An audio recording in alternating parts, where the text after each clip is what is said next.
Okay, so I think we're going to get started. So first, welcome, and thank you to all of you for being here. We appreciate that you have a lot going on, and we're really grateful that you took the time out of your day to be here with us.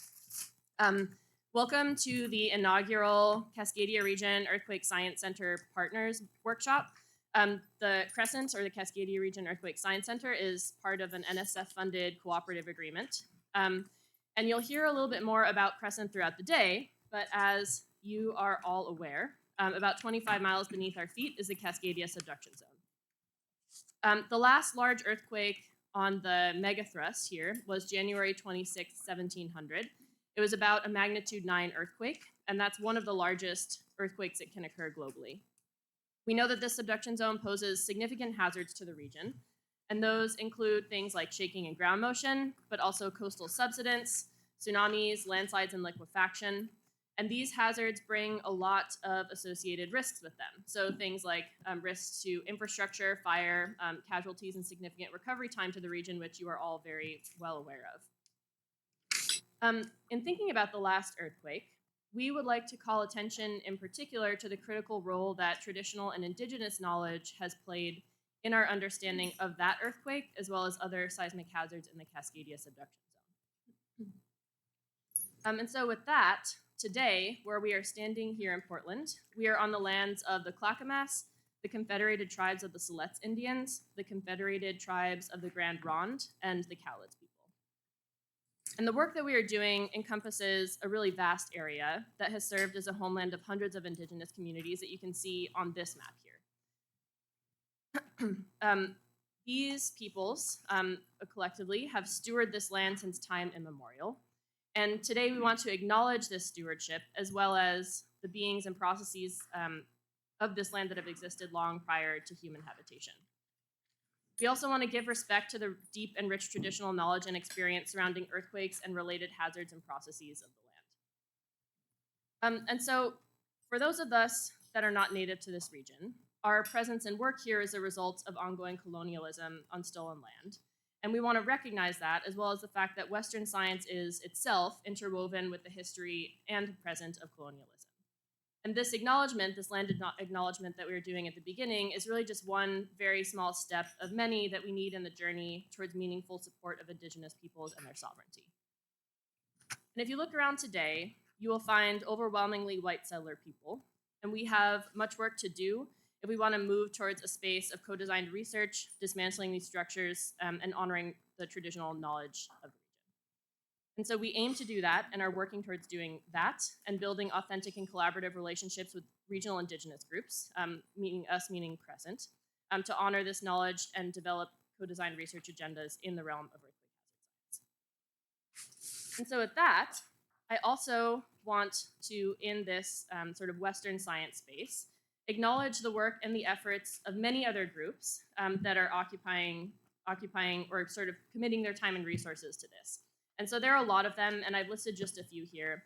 But in particular, in the science and mostly academic landscape and thinking of subduction zone hazards and earthquake hazards, there are a lot of other groups such as the Southern California Earthquake Center, the Cascadia CoPes Hub, the USGS and the Subduction Zone Science Plan and work that they're doing, as well as SE4D. And collectively, even though we are all slightly different groups focused on slightly different individual science questions, we all really care about these main overarching science questions. And those are what controls where, how frequently, and how big earthquakes are in Cascadia, how strong will shaking be in future earthquakes and where, and what are the expected associated hazards, so tsunami, run-up, landslides, and liquefaction. These all have really direct links to societal resilience, and we just want to note that there's a lot of work being done here, and that this is sort of a collective effort. In October of the past year, CRESCENT, which is an NSF-funded earthquake science center, started, and CRESCENT itself has focused on the science that is underpinning the seismic hazards and cascading hazards of the Cascadia Subduction Zone. And we're doing so with work in 3 pillars that you can see on this diagram here. So there's the science pillar in blue and the geoscience education and inclusion pillar in green that you'll hear about later today. But really, we are here as part of this partnerships and applications pillar, and that's effectively what this meeting is And so the primary goals of this center overall of CRESCENT are to learn more about the science underpinning the hazards and risks in the region, but we have a broader mission, which is to make our science advancement societally relevant, to improve our collective resilience, and that's why we're here today. And so in this workshop, which is planned to be an annual workshop, we're hoping to bring together scientists and partners or parties in the resilience and preparedness space to build collaborations and identify ways in which we can work together to make the science that we're doing more societally impactful. And so for those that are not personnel in CRESCENT, we hope to learn about your concern, works, and needs. And we also hope that you get a chance to think about how CRESCENT science might be useful in addressing that, or ways in which we can work together in the future. And so with that, the goals of today are here. So our main goals are, first, to build community around Cascadia hazards research and how that relates to risk mitigation. We hope to learn about what you all do. So what is the research that helps you do your job in the resilient space? And then also share a little bit about what we are working on and what we have planned to do so far. So that's what research is currently happening in CRESCENT. And then lastly, we really hope to identify ways in which and also how we can work together in the future. So thinking of any immediate connections that exist. So if there's any planned product, science product that we're producing, is that useful to you, and how, and what other ways can we make that useful and accessible? But also thinking about future projects and collaborations that we can move towards in the future. And so to do that, we have an agenda that's listed here. So we are going to have some talks, mostly in the morning and a little bit in the afternoon. In the morning, first are some sessions to hear from mostly all of you, centered around some common themes. So some of these are about science and resilience needs in terms of utilities and infrastructure, also in terms of state and federal agency updates and needs, and then also local and community efforts. And then lastly, we have a couple or a handful of talks around hazard communication and outreach, and also partnership case studies and a call to action.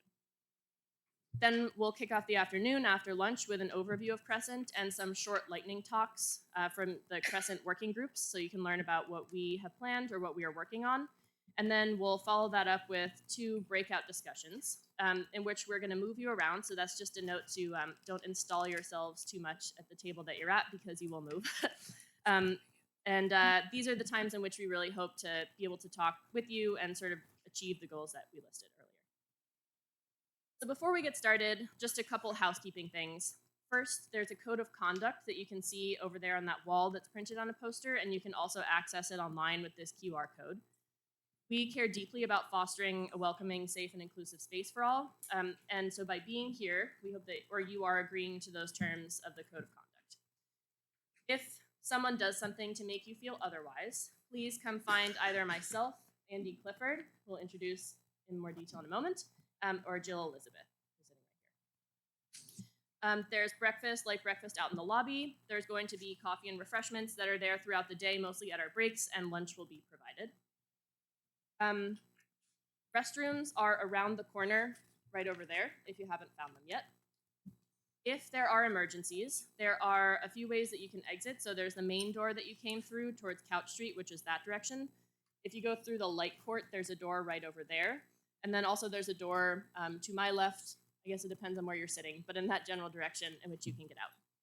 And then lastly, this is an earthquake-related conference. So if you feel shaking, this building is retrofit. So the messaging for that is drop, cover, and hold on. Some introductions and thank yous. Today could not have been possible without the work of a lot of people that we would like to acknowledge and thank. So Jill Elizabeth, who's sitting here, if you could stand up or raise your hand, I'll put you on the spot, is the CRESCENT Center Assistant Director. There is Sandy Toms, who is probably out in the hallway that you met when you came in, who is the Acting Office Coordinator. Sandy, if you can hear me, thank you.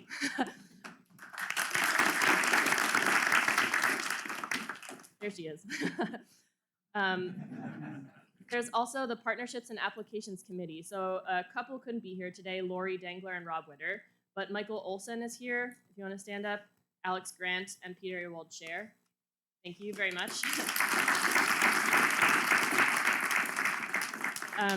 For your work in helping us design the agenda and think about effectively all the things that go into the goals and what we're trying to get out of today.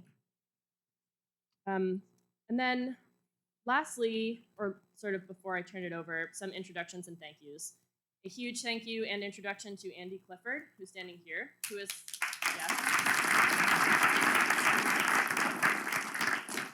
Andy is a Partnerships and Applications Program Manager in CRESCENT and also the mastermind and organizer extraordinaire of this workshop, who's dedicated the majority of his time the last few months to this. So we greatly appreciate that. And Kellum Tate-Jones from Refugium Consulting over here, who is going to be our meeting facilitator today. So thanks to all of you for what you've put into this, and I'm going to turn it over to Andy first.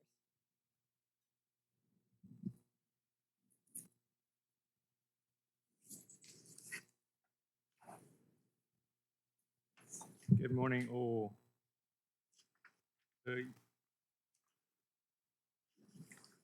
I'm Andy Clifford, the Partnerships and Applications Program Manager for CRESCENT. Started in January this year. My first task was, okay, we're going to put on a meeting in June. And so very happy for this to not be a series of spreadsheets and emails to you all and see all these faces in the room. So thanks so much for actually showing up and giving me my first rodeo in the CRESCENT space. So yeah, it's my pleasure this morning to introduce our speaker program, which is designed to showcase our community needs and collaborations relating to Cascadia Subduction Hazard Research and Resilience.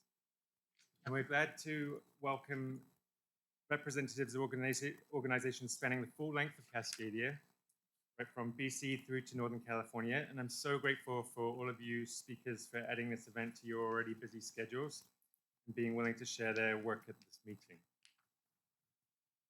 And so the order of presentations for today is listed in your meeting handout and on our event webpage. So please refer to that. And we also have all the speaker bios in there. So I'm not going to read through those bios to give us so that we can be speedy with our transitions today, but please refer to those bios in the handout. You'll see that we've grouped presentations under 5 themes. Firstly, we're going to hear from the utilities and infrastructure organizations with specific earthquake science needs. Then we'll get the perspective of state and federal level institutions responsible for synthesizing and disseminating the research. And then after we've had a mid-morning toaster session break, we'll hear the resilience efforts and needs of local community level organizations, followed by presentations from those involved in the earthquake hazard communication and educational outreach space. Finally, taking us into lunch, we have a couple of talks offering case studies of collaborative hazard research efforts and a call to action for our work in applied science partnerships. So we program these talks to be short so that we can hear from many voices. So it's given the speakers a hard task of sticking to some tight time limits. You'll hear presentations in 2 formats. There are going to be 10 4-minute lightning talks and then 5 8-minute short feature talks. And I'm going to introduce the speakers in groups for each of the 5 themes, and then I'll ask that our presenters are on standby to come to the podium immediately following the speaker before so that we can minimize those transition times. And that will hopefully make good time for us to have some Q&A and some discussion around the speakers. And I'm going to hand over to Kellum here, our facilitator, to talk through how that Q&A process is going to work.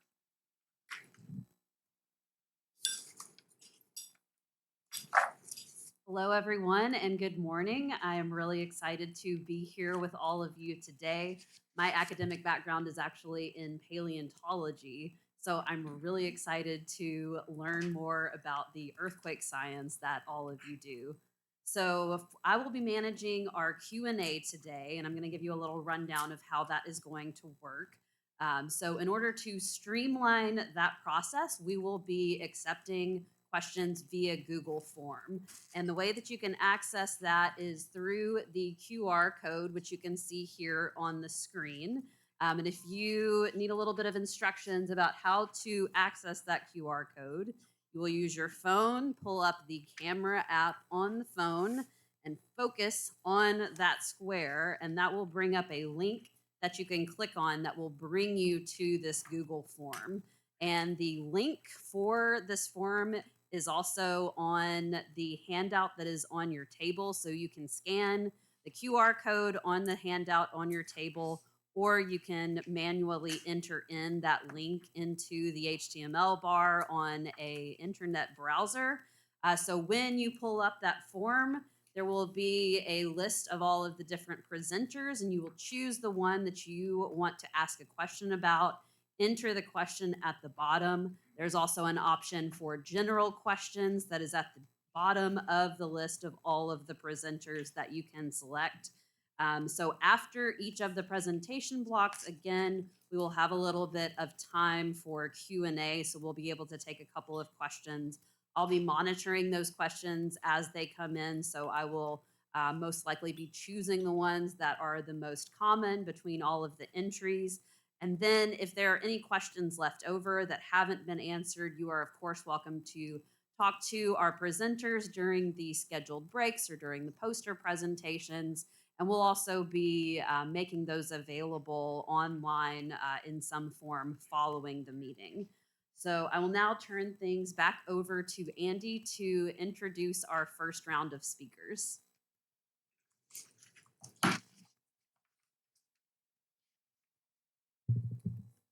Thank you, Kellen. So yeah, now let's get underway, and we're going to hear from 3 speakers representing the utilities and infrastructure space, the project spanning the Cascadia Subduction Zone. And it's my pleasure to introduce Mike Britch from Tualatin Valley Water District here in Oregon for our first short feature talk, followed by Albert Kottke from Pacific Gas and Electric in California, and then Martin Lawrence from BC Hydro in Canada for 2 lightning talks. Again, please reference those bios and talk titles in your meeting packets. And Mike, I will hand over to you.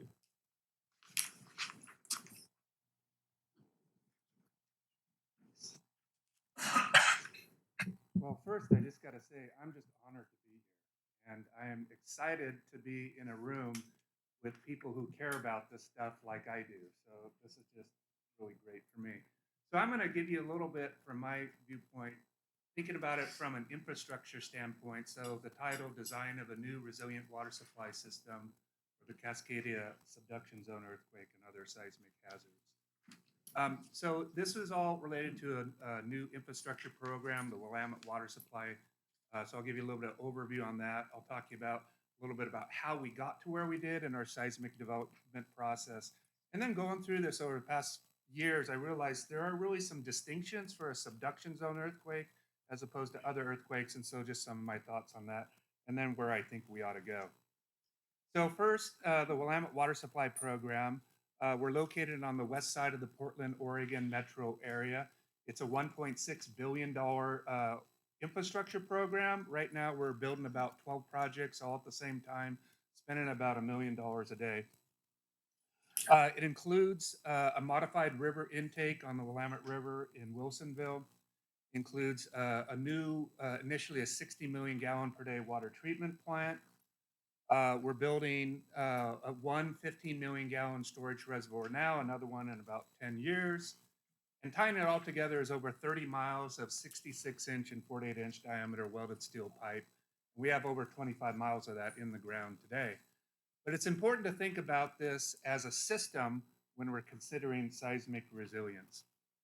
And so our process, where it started back probably in 2016, was we started to understand what's out there in the industry to help us. So an intensive literature review, a lot of whiteboard space, figuring out what we're doing, engaging in some really great industry experts, Dr. Tom O'Rourke from Cornell University.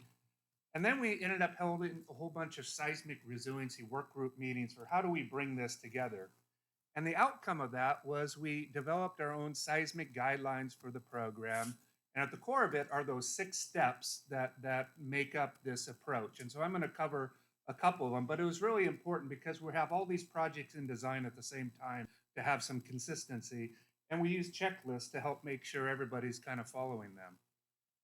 So one of the important things to start with from my perspective is establishing the level of service goals. And so we really followed the guidance from the Oregon Resilience Plan. And really for backbone systems, for water infrastructure, and really there's 2 parts. There's our conveyance part where really our performance goal was pressure integrity. The pipes had to hold water. and move through them. And then from the facility standpoint, it's around operational performance where, in 48 hours, we're going to be up to 50% capacity.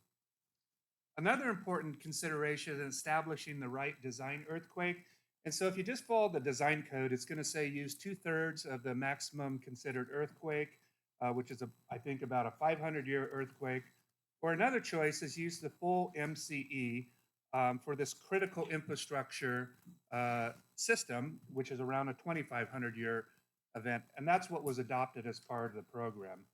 In support of that, we developed our own probabilistic seismic hazard analysis, which predominantly focuses on Cascadia, but there's also some crustal earthquakes that need consideration. So one of the distinctions for me relates to just the magnitude, the area of impact. So you think about 600-mile long, 1,000-kilometer long fault, and building this stuff today, it's already hard enough with resources, with capacity. There's still supply chain stuff. You want to get any big electrical equipment, it's like 2 years. Imagine if you have 600 miles of devastation, what that's going to be like when everybody's kind of vying for those same resources. And we all probably remember the really big one, the article that came out of the New Yorker, and I just highlighted one quote there. When the next full margin rupture happens, that region will suffer the worst natural disaster in the history of North America. So it's important for us to recognize if something's really important, we need to prepare for it now and have those resources available. Another distinction for me is duration of ground shaking. So here's an aerial of where our intake is located with an existing treatment plant for the city of Wilsonville. You can see the Willamette River there at the top. And so related to duration of ground shaking, this came out of our design effort. So what the figure shows is the vertical axis is displacement, the horizontal axis is time in shaking in seconds. And to the point of the duration of ground shaking, we don't see any movement until after about 80 to 100 seconds of ground shaking. So that is a distinction from crustal earthquakes. And to mitigate that, if we didn't mitigate it, this 50-foot diameter, 80-foot deep, 4-foot reinforced concrete wall caisson structure would break. And so what we did at the riverbank, we utilized angled jet grouting, deep soil mixing to improve the ground, and effectively creating this trapezoidal improved area along the bank to mitigate the movement. For our pipelines, it's really about understanding the different types of seismic waves and how they influence our design. So the two primary waves we're concerned about is the really energetic body wave, S wave, and then surface waves, the R wave, where that occurs, and it can create some tremendous loads on our pipe. And so directionality is important. So the figure to the left represents kind of the down dip model of the locked subduction zone plate, which is really important to understand distance or directionality for these waves. And then we went through a really intensive evaluation of what are the right ground motion parameters to use in support of doing our design. So for the design, the distance to source is also important. So for surface waves, you'll see in literature it talks about some certain distance to depth relationships that really is where you can start thinking about these surface waves. And so we did this evaluation of kind of this locked portion of the subduction zone area, and portions of it are just too close to generate S waves and the R waves. And so that was an important exercise to figure out how far away should we think about. And then another part related to that is we needed to know predominant period. And so if you look at literature, I didn't find anything out there. I find stuff from Idris and Seed for maybe up to magnitude 8. So I had to interpolate up for magnitude 9. So I think that's a distinction. So where do we go with this? So my thoughts are, I think we need a Pacific Northwest seismic design standard. And we need some really good focused on the subduction zone earthquake. And I think we need some really good guidance on, besides that, what are the dominant seismic hazards in a given area? So maybe this is what it looks like. So this is just me brainstorming. So in my area, my dominant hazard is the CSZ interface. I think I have about 1 second period. And for all these different soil site classes, I need to know the 1 second spectral acceleration. I need short period. And if you can give it to me, really good values on peak ground velocity. And then I think you repeat that. So Portland's a little bit farther to the east, but they have some other hazards. They have the West Hills or the Portland Hills fault. They also probably have site class F soils along the river, which are going to be really bad. So you can do that for other areas like Eugene and Olympia. And maybe I don't know if that's true. I heard somewhere, but in that upper area, their dominant hazard might not be the interface. It might be an interslab. So again, understanding those distinctions. Likewise, Seattle has basin amplification, a crustal fault, and again, Vancouver. So just a thought for where I think we need to go as an engineering, from an engineering perspective, and the ground motion data that I would really like to get out of these activities. Oh, the final thing, again, related to understanding the dominant seismic hazard. So this is out of a paper by Wang et al. 2001, but talking about the Portland Hills fault. And so, it talks about locally, if that happens, that's going to be worse than Cascadia for ground shaking. And, if that happens, or an equivalent of a Seattle fault, it's going to be like Kobe in 1995. So again, it's really, as an engineer, I need really good guidance on what's that dominant seismic hazard and some really good guidance on appropriate ground motion data. That concludes my presentation.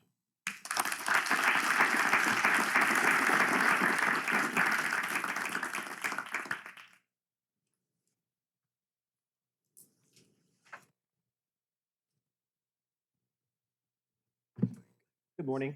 I'm Albert Kottke of Pacific Gas and Electric, and today I'm going to talk about who we are, what we do, and why we care about Cascadia. So who we are. Pacific Gas and Electric is focused on providing safe and reliable, clean, and affordable electricity and gas to Northern and Central California. And within PG&E, I'm in the Geosciences Department. That's a group of internal consultants, and we provide hazard, risk, and engineering services for lines of business across PG&E. Our group originally started with support of Diablo Canyon, the nuclear power plant on California's Central Coast, shown here in the picture. And now we support a wide range of projects, including storm and incident response to long-term research and implementation. Within that realm, I work more in the long-term research programs, looking at developing ground motion models and doing seismic risk evaluations.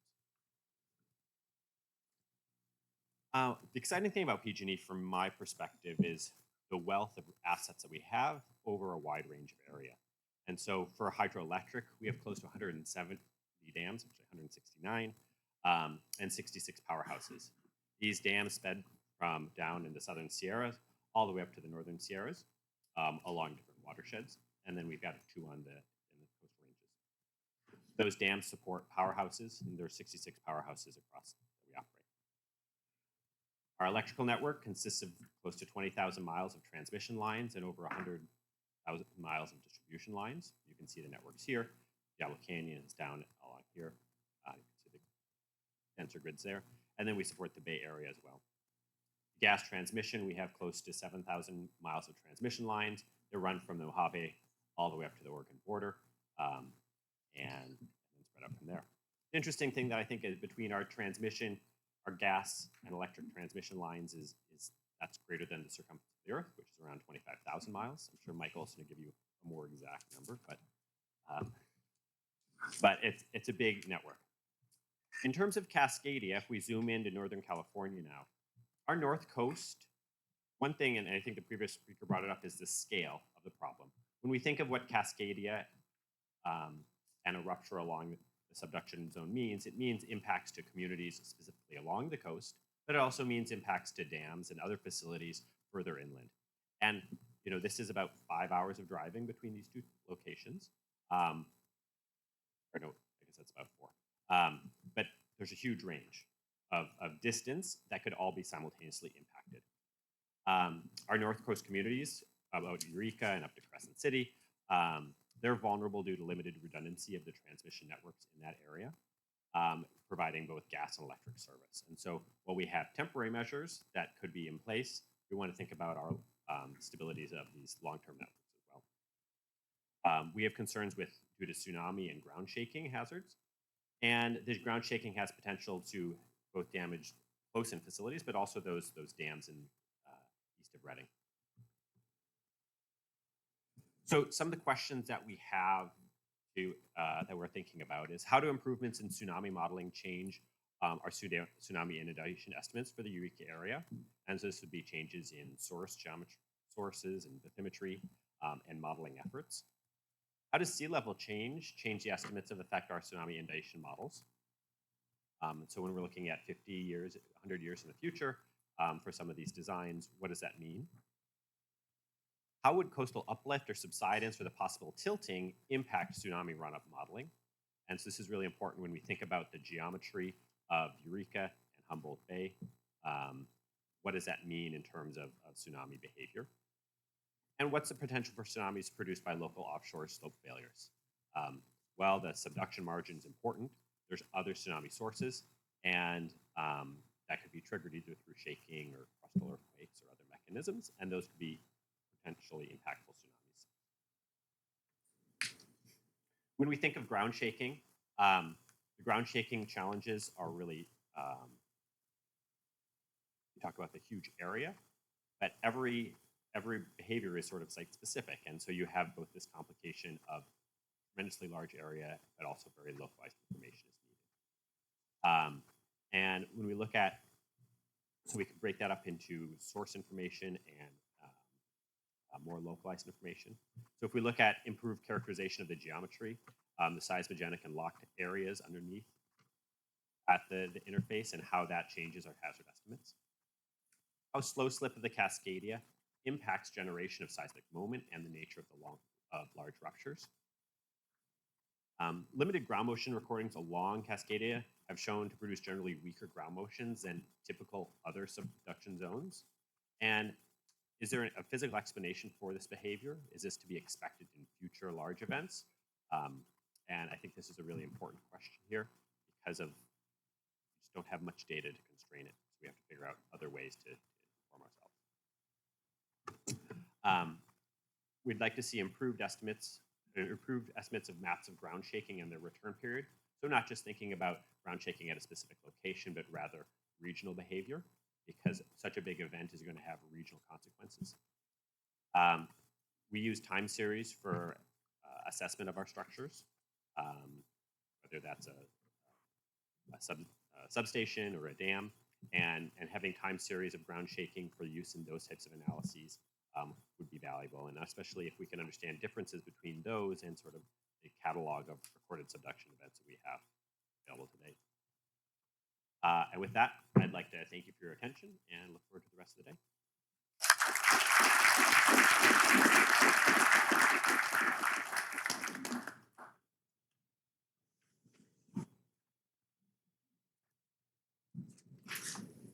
Hey, good morning, everybody. I'm here to provide a bit of a Canadian content. Well, I'll go straight into my slides here.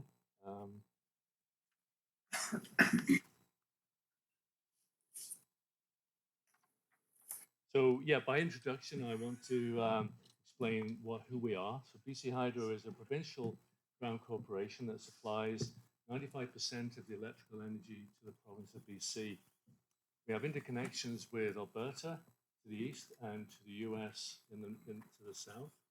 And we serve a population of 4 million people. I want to point out that we have 40 hydroelectric dams and 30 hydro power plants, which are a concern. We consider seismic hazard. So in the late 2000s, and in response to changing ground motion models and unstable hazard calculations, BC Hydro decided for its dam safety program to develop a new PSHA model using the Senior Seismic Hazard Assessment by Committee, a rigorous methodology established by the US Nuclear Power Regulatory Agency. And it comprised the three core components that are shown on this slide. This was a multi-year project that was completed in 2012 with the goal of stability of the model for a 10 to 15-year period. This is a part of the SSC model that shows the extent of crustal, aerial, and fault sources, but not including in the Cascadia Subduction Zone. And as you can see, it covers substantially the province of BC, most of Alberta, and the northernmost parts of Washington, Idaho, and Montana. It also includes a specific number of active fault sources. The Cascadia Subduction Zone is a major source of seismic hazard to our facilities, and it's represented in the model as a collection of aerial source zones that replicate the curved geometry of the subducting Juan de Fuca slab, the northern limit or the terminus of subduction, and the Nootka fault, shown here. Complexity in the model is associated with alternative interface geometries, the northern limit, and whether or not the explorer plate is involved, up dip and down dip seismogenic limits, north-south segmentation as pioneered by Chris Goldfinger and others over the years, and whether or not recurrence is time dependent or time independent. The earthquake sources, whether they're aerial or fault specific, are represented as a series of logic trees that capture the aleatory and epistemic uncertainty in the model. They capture many parameters such as boundary uncertainties, seismogenic depth, fault geometry and style, earthquake rate approach, and max recurrence models and other parameters. This is the logic tree for the Devil's Mountain Leech River fault system that extends onto southern Vancouver Island and is of interest to us. The assigned values for each parameter represent the center and range of technically defensible interpretations of models that we extracted from the scientific community, and the weights on the branches are the results of the SHAC evaluation and integration using that available data. In 2022, BC Hydro recognized that advances in the earth sciences in the past decade or so had rendered components of our 2012 model unstable, and elements of it were no longer technically defensible. Last year, we embarked on a multi-year project to update the existing model using the most recent scientific understanding of earthquake sources, occurrence, and corresponding ground motions. We have just concluded our initial stage of the project, which included extensive literature searches and a database compilation. Future phases of the project are expected to run for another 4 years or so. In these next few slides, these are some of the key elements of the SSC model that will likely be updated and where the most recent scientific information has already been assembled in our project data library. They include earthquake source characteristics of the Cascadia Subduction Zone and the Queen Charlotte Transform Fault and the plate margin tectonics in the Haida Gwaii region. And the addition of new active crystal fault sources and important updates to existing fault sources in the model as listed on this slide. Importantly, are there any new fault sources that we are not currently aware of or are currently being investigated that would be important to our model? As the project advances, any new published data, including any new information and models from CRESCENT, will be included as it becomes available. So in conclusion, how can CRESCENT help our project? BC Hydro is very interested in the various products from CRESCENT. They're listed here, and they will relate to the planned updates in our model. All of the technical groups have a potential to contribute, as summarized here. Extending these data sets and models as far north into BC as possible and combining US and Canada sources and resources will substantially benefit our project. Thank you for your time.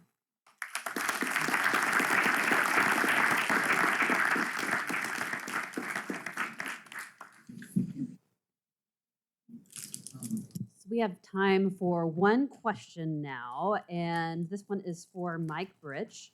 And the question is, have you considered the impact of the Tualatin Basin and perhaps to a lesser extent the Portland Basin and Willamette Valley on the amplification of ground shaking? Good detailed question that I'm sure I can't answer well. So we really relied on the work that went into the development of the probabilistic seismic hazard analysis. So Shannon Wilson completed that for us in 2017, and that really served as the basis for all the different accelerations that were used for different soil site classes and different spectral accelerations. So any of the fine points that were in that question really is incorporated in our PSHA. Well, thank you, Mike. And I will turn it back over to Andy to introduce our next set of speakers.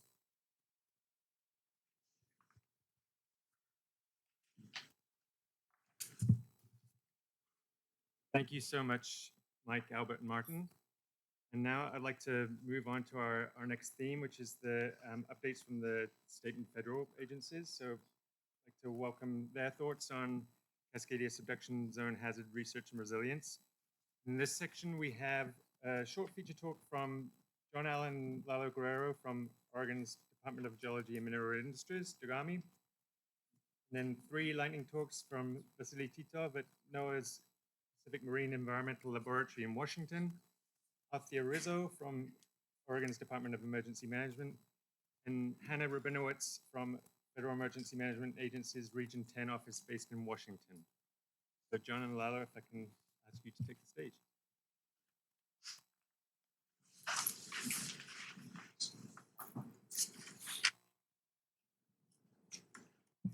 All right.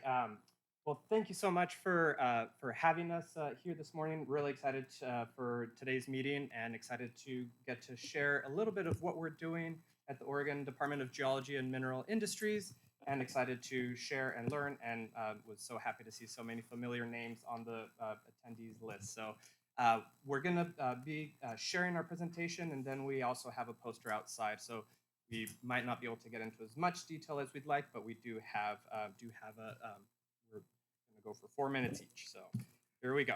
So going to start out with who we are. So and always like to begin our talks identifying what DOGAMI's mission is. The primary mission is to provide Earth science information and regulation that makes Oregon safe and prosperous. And the way that we pursue this goal is through 2 main programs. There's a mineral lands and fees program, which focuses on regulating mining efforts within the state. And then we also have the Geological Survey and Services program, which John and I are a part of. And on the foundation of all of that, we have the LIDAR program. And also want to acknowledge Reed Burgett, who is the LIDAR program coordinator, and he's here today. So with the three of us are here from DOGAMI, and we focus on a variety of geohazards from the coast all the way to the Idaho border. We get to work in a lot of beautiful places and get to study a lot of great areas. So one of the primary methods outside of the coastal areas in which we pursue earthquake geology questions is through geologic mapping, and that comes through federal and state partnerships of the National Cooperative Geologic Map Program. And we use these we present priorities when applying for these federal programs, and these are in earthquake hazards and water resources are 2 of the biggest priorities, and those extend throughout the whole state, and they help identify where we're working. And currently, we have active mapping projects in the Walla Walla subbasin near Milton Freewater, the site of the 1936 state line earthquake. Up until the 90s was one of the more damaging earthquakes in recent Oregon, and since Oregon was established as a state. Then we also have a variety of hazards and products that come from also FEMA and state partnerships. These include multi-hazard risk reports that are published at the county level. We provide earthquake loss estimation, also done through HAZUS work through FEMA, continued with the hazard mapping, and earthquake and tsunami impact studies as well.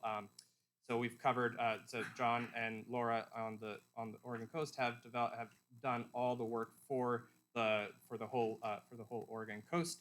Also want to mention in 2021, Ian Maiden, before he retired, published was lead authors on the Oregon Seismic Hazard Database, which was also developed in partnership with the USGS, and also acknowledge Bill Burns' work with the State Landslide Information Database, SLIDO, which is also publicly available for everybody. Okay, and just going to wrap up with this slide to kind of identify and mention that DOGAMI is uniquely positioned to collaborate with a wide range of partners, and that is just by the nature of the work that we do, we engage with multiple stakeholders from academic researchers at county level, tribal governments and councils, federal partnerships, our neighboring state surveys, and working within state agencies and supporting the work that they do and providing that earth science information to keep Oregonians safe, and also the partnerships like CRESCENT that we're very fortunate to get to participate and get to share and contribute to these efforts. So Dogami serves as a conduit, as a hub, and one put ourselves out there and offer to support any of the work that is going on within the state of Oregon. And because like ultimately our responsibility is to the public, and we are able to communicate and share that information with the broader public. So. And finally, just going to wrap up with some of the earthquake hazard projects in development, and happy to discuss more of these at our poster.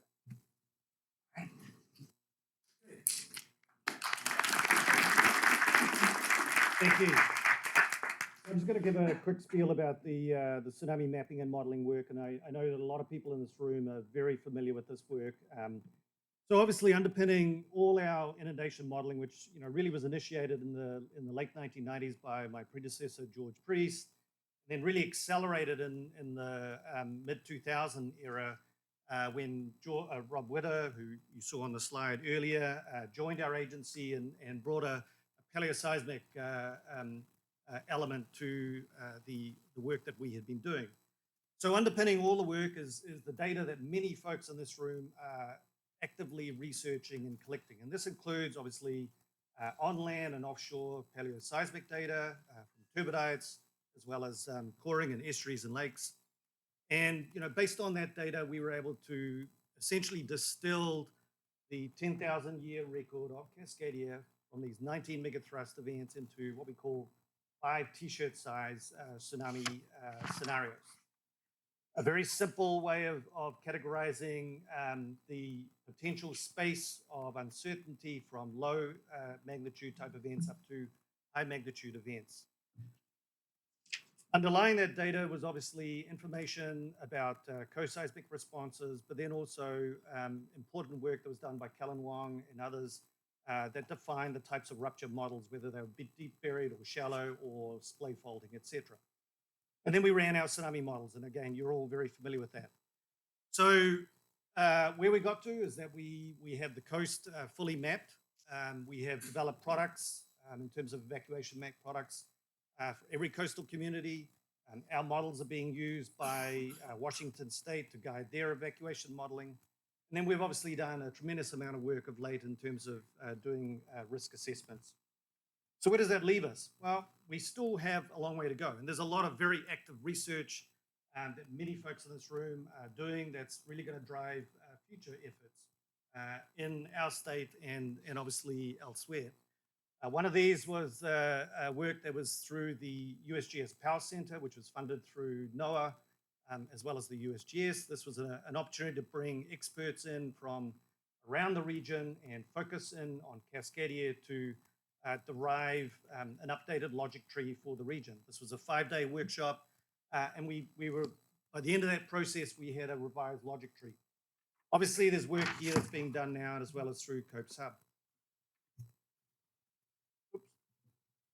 So all of this is summarized in this very complicated looking updated logic tree, which I expect you all to fully understand.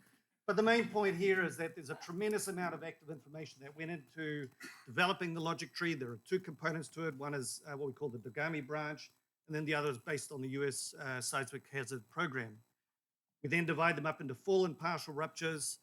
We've utilized the latest work from Susan Cabot's work, Harold Tobin's team, looking at splay faulting, and other factors. And over the past year, we have filled out the logic tree, and then we've contracted with Wang's team to develop the actual deformation models and slip models. This was presented at AGU earlier this year, and Matt's currently working up a paper to summarize all of this. But basically where we're at is that we have been delivered about 3,500 deformation models for the Cascadia region, spanning the full logic tree. And then from that, obviously, we'll publish a report in a couple of months' time that will be available to you all for further modeling activities. So in terms of needs, there's a suite of them here. A number of these are being actively researched. I know Tino Jura is looking at aspects of co-seismic responses with Cascadia events and sea level rise. And some of these I've highlighted in terms of key areas, for example, better understanding, constraining the co-seismic response. That's a critical element, especially given some of the scaling that was used in our more extreme earthquake scenarios, which suggest very large co-seismic responses that may not be reasonable. And so work that you all may be doing may be able to help constrain those types of efforts. Obviously, improvements in the actual rupture mechanisms and fault models can have very profound impacts in terms of our modeling. I think the last point I want to make is that whatever you all determine and discover over the next several years and beyond, is that you work closely, as Lalo indicated, with our agencies, because we are the interface between state government as well as our local government entities who ultimately use this information for emergency management planning, etc. Thank you.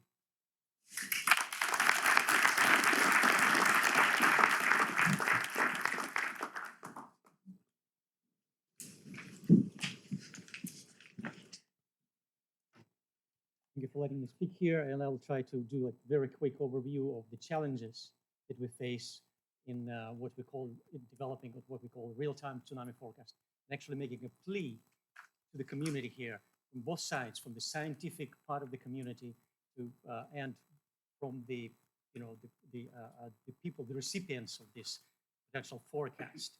We want all this input to make these forecast capabilities that we develop, I'll explain a little later, actionable and useful. And so what are we doing here? What do we mean by real-time tsunami forecast? We're dealing with a tsunami hazard assessment. It's a small niche of these hazard assessments that built on a lot of planning, preparedness, education that you heard about from Jonathan, and you will hear more about. But we're dealing with the hazard assessment that occur immediately after the earthquake happened. Yes, I work with NOAA, tsunami warning centers, but then the tools that we develop can be useful for a larger community, and we need input to make sure that these tools are available. So what we're talking about is we provide tools that provide hazard assessment immediately after the earthquake. Okay? So we've done all this planning, we've done the community is educated, and we have an earthquake. And we will know that in a couple of minutes that tsunami is generated. And I want to make sure that everybody understands that in terms of the megathrust events like that, tsunamis are not like secondary effects, downscaling effects. It's the hazard that kills people. Earthquake does damage infrastructure. What kills people is tsunami. It's shown in Chile, that's shown in Indian Ocean, in Japan. So that's the main goal of this tsunami forecast tools, the real-time forecast tools, saving lives. And that's why the input from the community is so important, that we need to make sure that these tools are useful for this particular very narrow focus that we do.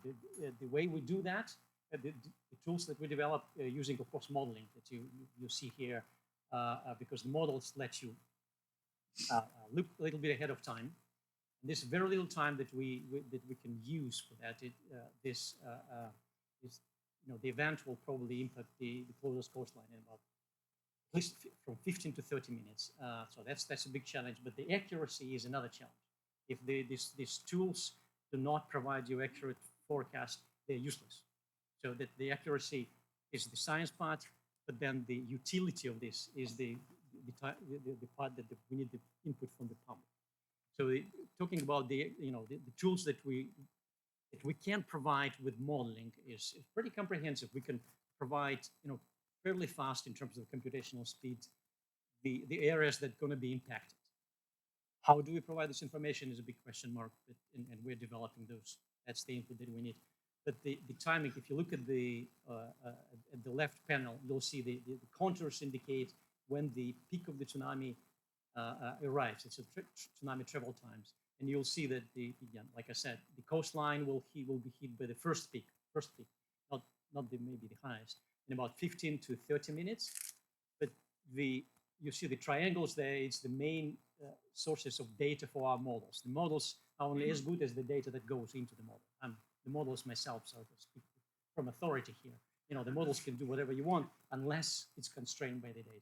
The data comes from many sources, earthquakes, but the main sort of the tsunami-wise, the main real-time data comes from this, the DART system, the deep ocean detectors that are placed in this, this small triangles. And you see the peak arrives there at about the same time as the coastline.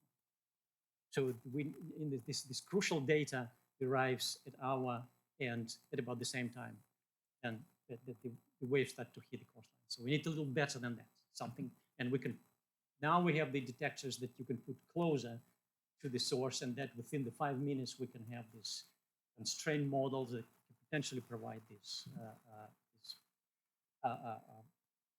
hopefully useful information again if you do it right. So the capability that we have now, that we still have this as a goal, the tsunami forecast within minutes after the earthquake. Okay, how useful that is, again, we need the technology is there. How to implement this in a useful forecast is what we need. The problem is that it's not as simple as we may be thinking before. This is a huge megathrust event, and it happens over time. So now, if you look at the models that use the time-dependent rupture, which can go as long as 10 minutes, the models that you see here, it's the rupture itself, providing the displacement, the tsunami, and the maximum amplitudes that it creates. It's quite different from our simplified models that you see on the left. So we need this intelligence on the source as much as possible to make sure that we account for that during this very limited time that we have for the real-time forecast. And in fact, that was the last of it. So again, two things. We need the scientific input to develop this forecast that we are very actively doing right now to make sure that we have as much information about the source, as much data as we can from the earthquake size, from the tsunami size, and there is a lot of new technology that's going on now that detects tsunamis and earthquakes. All that is needed as fast as possible for this forecast, including the modeling. And we want to make sure that these tools are going to be available. I mean, technically, they are almost here, as long as we implement this. How do we convey this to the public so it's useful for saving life? That's a big question mark. And this dialogue has been happening, on and off, but I think the thorough discussion of that has not happened, and this CRESCENT may provide this opportunity to do that.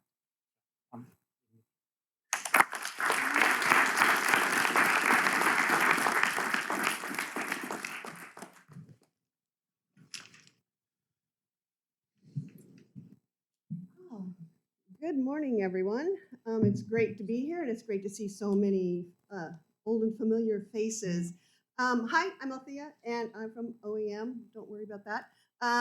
One thing I really want to impress on that we are all emergency managers. So anyone else from OEM, could you stand up?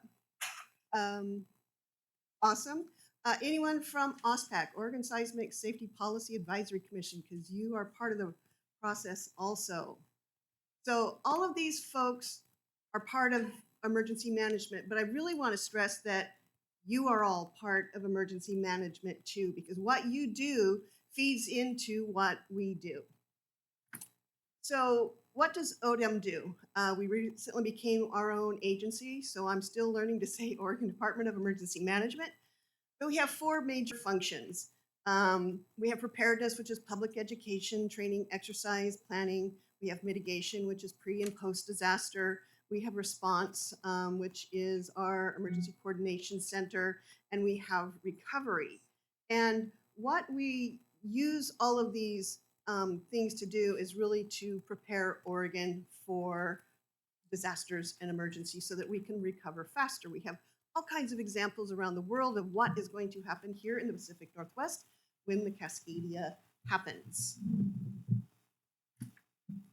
So when we are looking at these different aspects of emergency management, This is how we use science and modeling. This is how we use your guys' output. And in a lot of ways, we're interpreters. We take those logic trees and the output of those logic trees and make it make sense to our local emergency managers, our first responders, our local debris planners, so that when that bad day happens, we've done the work so that we can recover so much faster.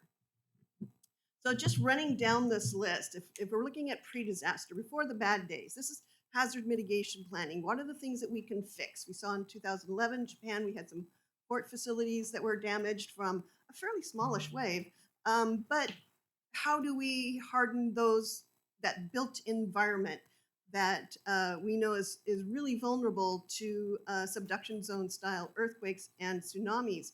How do we do response planning? Where is it going to be really, really bad? And where are people going to be isolated? We've been doing some island mapping, looking at exercises. We have scenarios. I would love to have better scenarios when we do our exercises, doing outreach. We just started the Be 2 Weeks Ready program.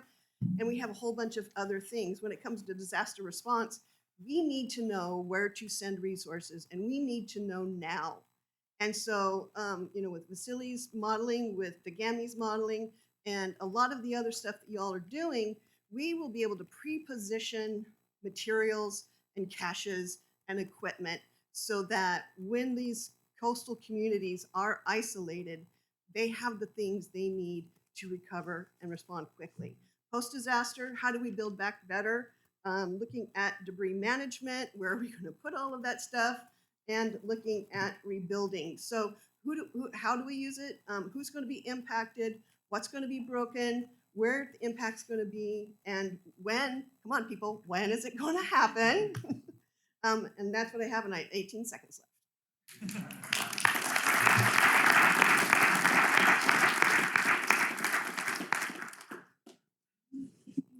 Fortunately, Althea covered most of what I need to talk about.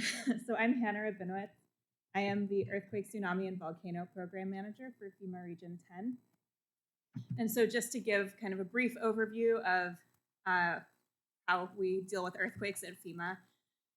So this is just a map of the US. FEMA is divided into 10 regions, and each region has its own earthquake program manager. So relevant for Cascadia is that I am the program manager for Region 10 up here, covering most of this Cascadia Subduction Zone, but it also obviously extends, sorry, that arrow seems to have shifted, but also obviously extends into California. So my colleague Ann Rosinski is also working on this, and if you want to be connected with her, just let me know, and I'm happy to make that connection. Okay, so just kind of reiterating a little bit of what Althea talked about. This is just kind of a simplified disaster cycle, how we kind of divide looking at earthquakes at FEMA. So we can think about an earthquake happening. FEMA has a role in responding to the earthquake. So during the disaster, we work to support our states and tribes if the disaster is a federally declared disaster. And so we really try to follow their lead. So all of the things that Althea listed, that's also what we need. So largely we need scientific data that can support situational awareness. And I also just want to highlight the ability to really have good constraints on how we define the incident period. After the initial response, we move on to the recovery phase. So for a federally declared disaster, usually a state or tribe will request individual or public assistance or both to help fund the recovery effort. And again, this is a place where being able to have good information and data to constrain that incident period is important, because how that incident period is defined really dictates what damage can actually be supported by federal funding. And then obviously the longest period that we're hopefully constantly working towards is the before the disaster part. So we work on hazard mitigation planning. We need scientific data to inform the scenarios that are used in risk assessments. We do response planning. So what are the scenarios? Again, as Althea said, where should we put caches? And then earthquake mitigation projects. So really having that information to know how to prioritize funding and where to focus our efforts on earthquake mitigation. And then I kind of just made a list of some of the highlights of things that are really helpful from our perspective. So as Althea already talked about, what are the scenarios? So the extent of rupture, the recurrence interval is really important for being able to do our risk assessments. The extent and duration and period of shaking. So that obviously is really important for understanding what types of infrastructure is going to be damaged. And also the extent, so how far east, how far south do we really need to be focusing on for these Cascadia scenarios? And as multiple speakers have already talked about, we really also need to be thinking about the cascading hazards. And so we're working towards trying to incorporate those more purposefully into our exercises and into our planning processes. So tsunamis, landslides, liquefaction, trying to understand what the expectations should be for aftershocks, how long should we be worried about major aftershocks and continuing landslides that are triggered or kind of driven by that main earthquake. And then this is not really Cascadia, but other areas of concern. We know that Cascadia is not the only type of earthquake that can have a really big impact on our region. So we're stealing a lot of work from our state geologic surveys that have been working a lot on this, but really looking at those shallow crestal faults that can have really big impacts on more localized areas. What scenarios do we need to be worried about and exercising for our region? And then Anne, my Region 9 counterpart, also wanted me to emphasize that we also want to make sure that we're considering differences in different tectonic environments and different areas on how surface rupture and surface deformation might differ for different earthquake scenarios. So not just assuming that every earthquake is going to be like one that we've seen before in California. And so with that, this is my contact info if you have any follow-up questions.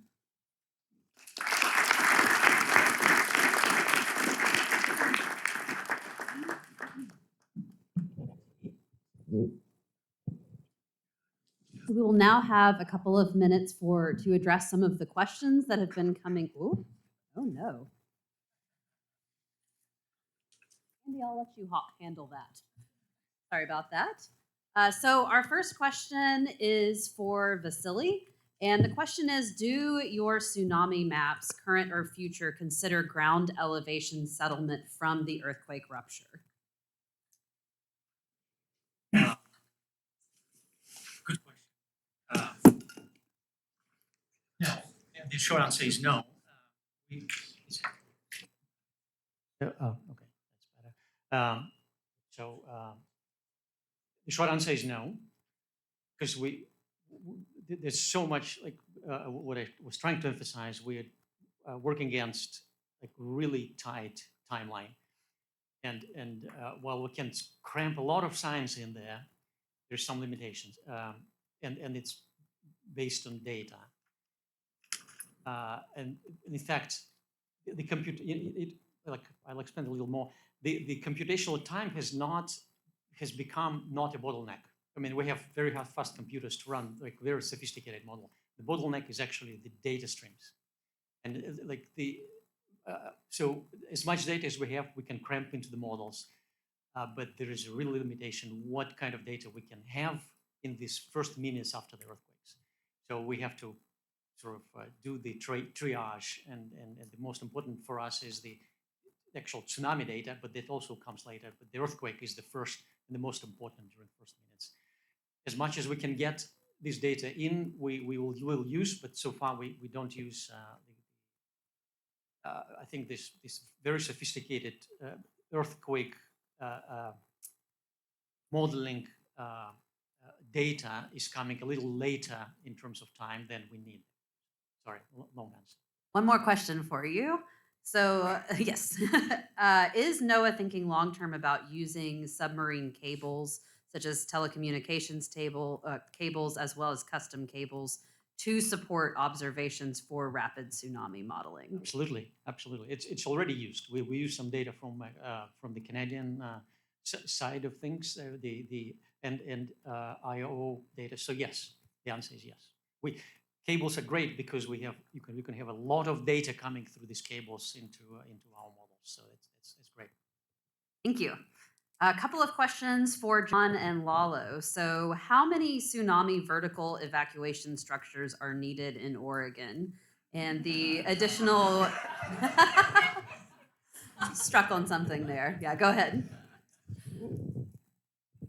5. No, so it actually the short answer is it really depends on where you are. So in a community like Seaside, you probably need at least 4 or 5 to actually address a large part of the population. Other parts of the coast, especially the southern part of the Oregon coast, where the tsunami arrives very quickly within 10 minutes or so, then places like Gold Beach is another example where a vertical evacuation structure in critical areas would be also beneficial. We're fortunate, of course, given our geology and geomorphology, in that we have a lot of steep land close by, and so actually for many communities on the Oregon coast, surviving the tsunami is actually very possible, providing the residents and the communities are well aware of their evacuation routes and what they need to do, and they had go bags and things like that. Thank you. Question for Althea now. So, are you factoring in the impacts of oil spills from the critical energy infrastructure hub in North Portland in your emergency resource models? We are beginning to. That is sort of a new hazard that we're adding to our portfolio. There's a lot of work going on in the CEI hub with retrofitting, but we know that those facilities, until they are retrofitted or replaced, are going to be one of the major environmental disasters in the US history when it does happen. So it is something that we are addressing. We're just getting sort of started on that process. We're hoping Mother Nature gives us the time, but it's going to be expensive and long to fix. Similarly, what is the role of public information campaigns for preparing the public for how to act during an earthquake, especially given that a lot of the famous adages don't work in those unreinforced masonry buildings? Oh, I love this question. So first of all, we just launched a brand new Be 2 Weeks Ready program. It's a personal preparedness or community preparedness. So if you want to know about how to bring that to your community here in Oregon, or we can export it to your state. If you want more about that, give me a call. I will tell you all about it.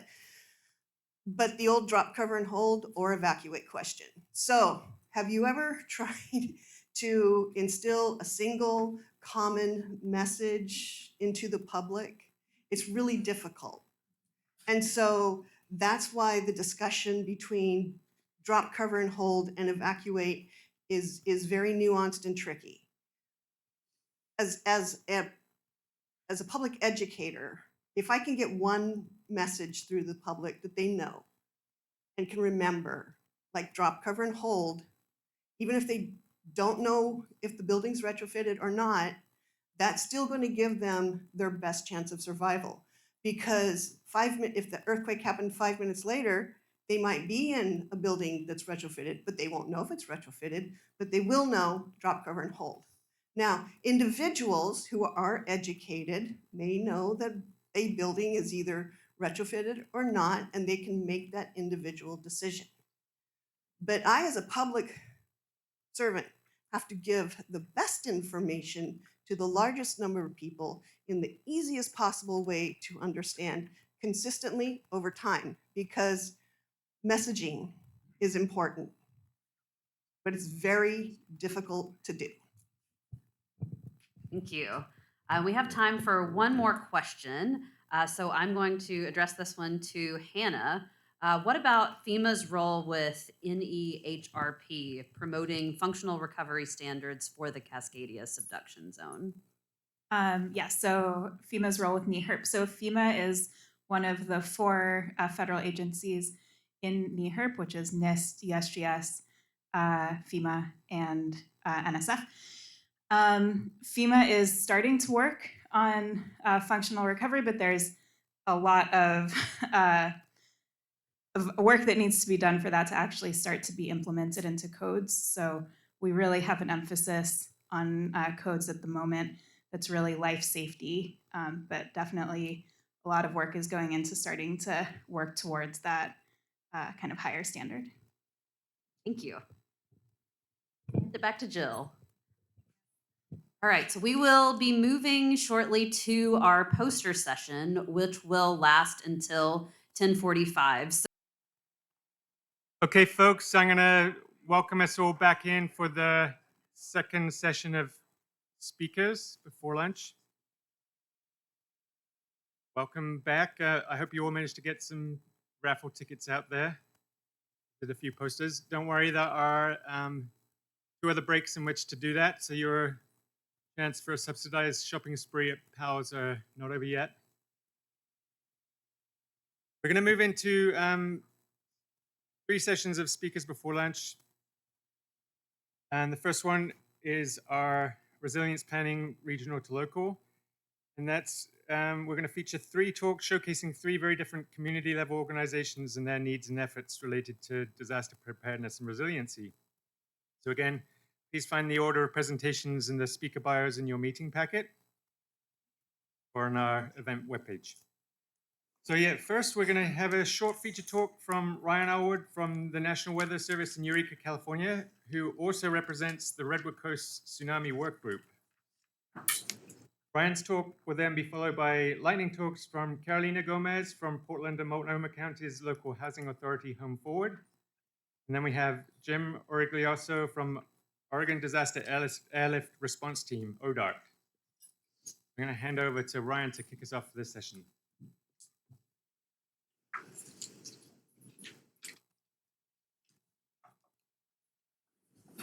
Okay.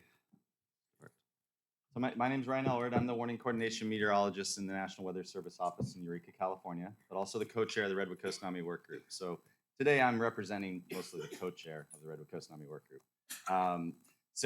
Just so you know, the warning coordination meteorologist, what we do is we coordinate with emergency managers in the local community to get them prepared for disasters. So it's kind of a natural fit to be in the Redwood Coast Tsunami Work Group. The Redwood Coast Tsunami Work Group is part or serves Del Norte, Humboldt, and Mendocino counties. It's a group of people that get together and really just prepare the community, use the science, the research that we've been hearing about to provide a clear message and consistent message to people in the community. Let's see here. Go to the next slide. So for us, the biggest thing is about being consistent. I'm just going to move that out of the way, but we have. Whenever we start any presentation, we always throw this up right at the beginning, because if we can get everybody in the room to understand this message, if this is their take-home message, at least we have something that's going to keep them safe in that moment. This was developed by the Redwood Coast Tsunami Work Group and has been passed around. Now everybody seems to have copies of it. But the main thing is, if everyone in here knows to drop, cover, hold on, and if you happen to be at the coast, get to high ground, and then stay there for a long, long time, then we've got the right message across to everyone. Hey, we'll go into more detail as we go along, but that's the biggest thing. So the group is, a whole bunch of organizations working together to have that consistent message, to get the community prepared. These are just some pictures from recent things. The Manila Tsunami Ready community was the first Tsunami Ready Tier 2 community in the country. We were able to find evacuation, work with PG&E to make sure that there was safe evacuation across the power lines in that area. King Salmon, the upper right, same thing, worked with PG&E to find high ground in that community that actually goes onto PG&E land and up onto the dune there. And then another example of an evacuation drill in Manila several years ago. And we just finished another one only this last Saturday in Samoa. So it's a constant thing of working through and recurring outreach for our communities. And it wouldn't be able to be done without the groups, without the organizations that we have in our region. And so I just threw up some of the logos, trying to come up with as many as that have helped with either developing the Living on Shaky Ground magazine that you'll all be able to get a copy of later today, or have done some effort along the way. So some it's just an evacuation drill for their community. Others it's something much bigger, like the Cal Poly Humboldt really helps run the whole entire Redwood Coast Tsunami Work Group. And of course, volunteers. It's amazing how all these folks, they help out with the Redwood Coast Tsunami Work Group, they retire, and then they come back and they're at our meetings every quarter because it's that important to us. But why is it so critical in our region? And it really goes down to this chart. This is all the 6.0 magnitude earthquakes and above in Northwest California in the last 100 years. It happens all the time. We're feeling earthquakes pretty regularly in our region, and they're not small. So we're a 5.0, easily every year. 4.0s, I would 2, 3 a year at least. And so those give you that little reminder that, hey, this is legit. This is really happening here, and it's going to occur, and there's no question about it. So it keeps bringing people back to the table. We had a 6.2 2 years ago, and exactly the year to the day, we had the 6.4. Happens to be my son's birthday, so that was entertaining. So this is what basically keeps people coming back. And so what we do is we work with the different organizations to make sure that the message is clear and consistent. So in this case, the yellow and green. Anyone recognize those colors in Oregon and Washington? Same colors. We originally had yellow and white. And so how do we clearly, if somebody comes over the border, explain to them what the hazard is if we have different colors on our maps? So that was a big change just recently. Worked with Jay from the California Geological Survey and Todd and others. Todd's over here. So people that are in the Redwood Coast Tsunami Work Group and develop these maps so that they can be consistent with other areas. And of course, all the literature that's out there. We've developed so many different things, but we have, like I said at the beginning, we had the 15-second magnet or triumvirate that we have that we can quickly provide a message to somebody that we can just hand it to them in the elevator. I mean, wherever it may be, so that they can get that message really quickly. We have the Living on Shaky Ground magazine. You'll find out it's long, it's extensive. It has everything you could possibly need to be prepared for earthquakes and tsunamis. And then we have things that are smaller, which are like these brochures on the left that give folks the little bit of information they need for their exact community, and they are specific to different towns. So here we have Manila, all of Humboldt County, and then Crescent City. So they get the exact map, so they can look down and see exactly at their location where they recreate, where they play, where they work, where they go, and where they live. They know how to stay safe. And then, of course, we have tons of other materials that I just have a list of PDFs that you can go to the Redwood Coast Tsunami Work Group, grab whatever you want. We're happy to share. This is not private stuff. We're just happy to share it and let anyone have anything that's there. So feel free to check it out.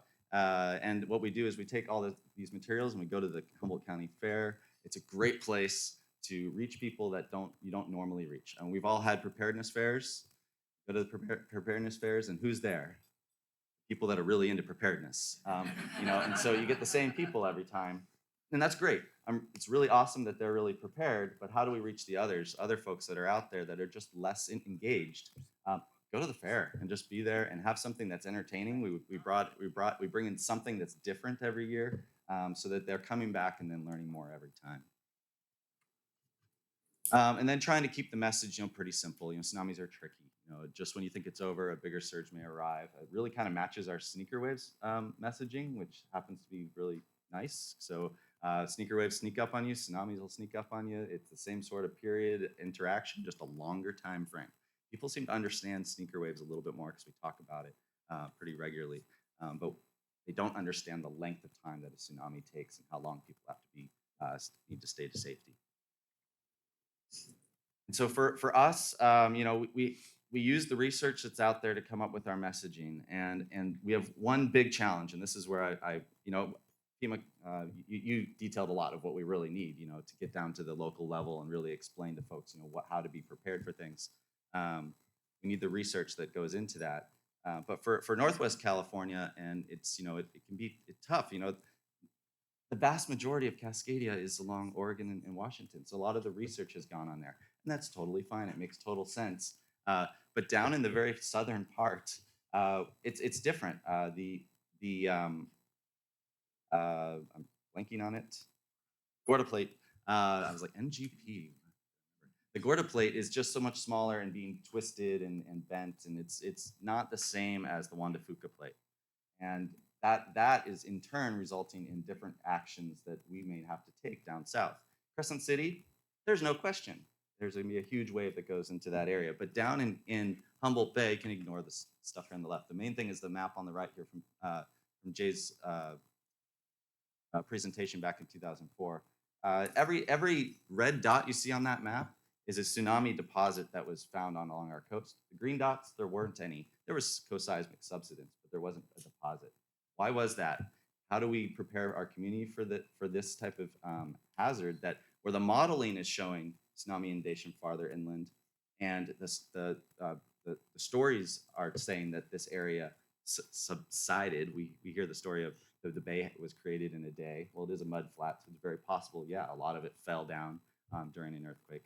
But we don't have the evidence in the cores of that tsunami deposit. So what is the real story, and how do we need to prepare our community? That's our biggest question. I'll end it right there.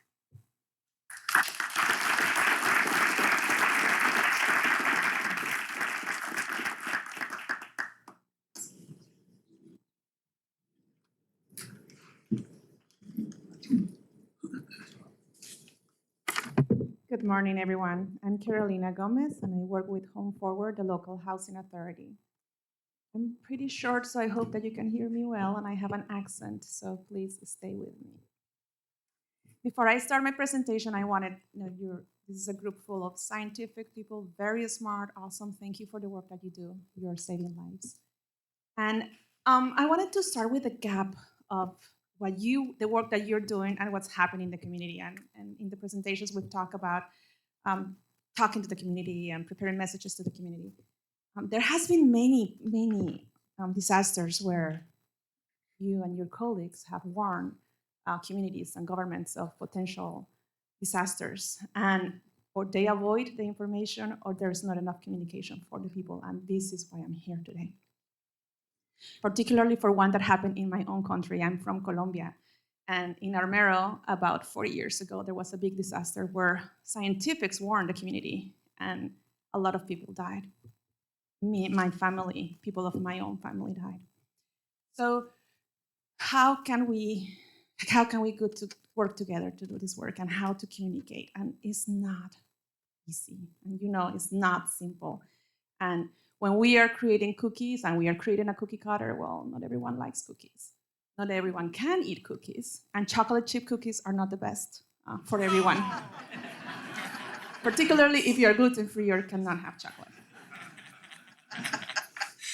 So today we're talking about emergency management and vulnerable communities, particularly in low-income housing where I'm working right now. Some of these things you already know, but hang in there. We're going to talk a little bit more about it. The first is community-based planning and participation.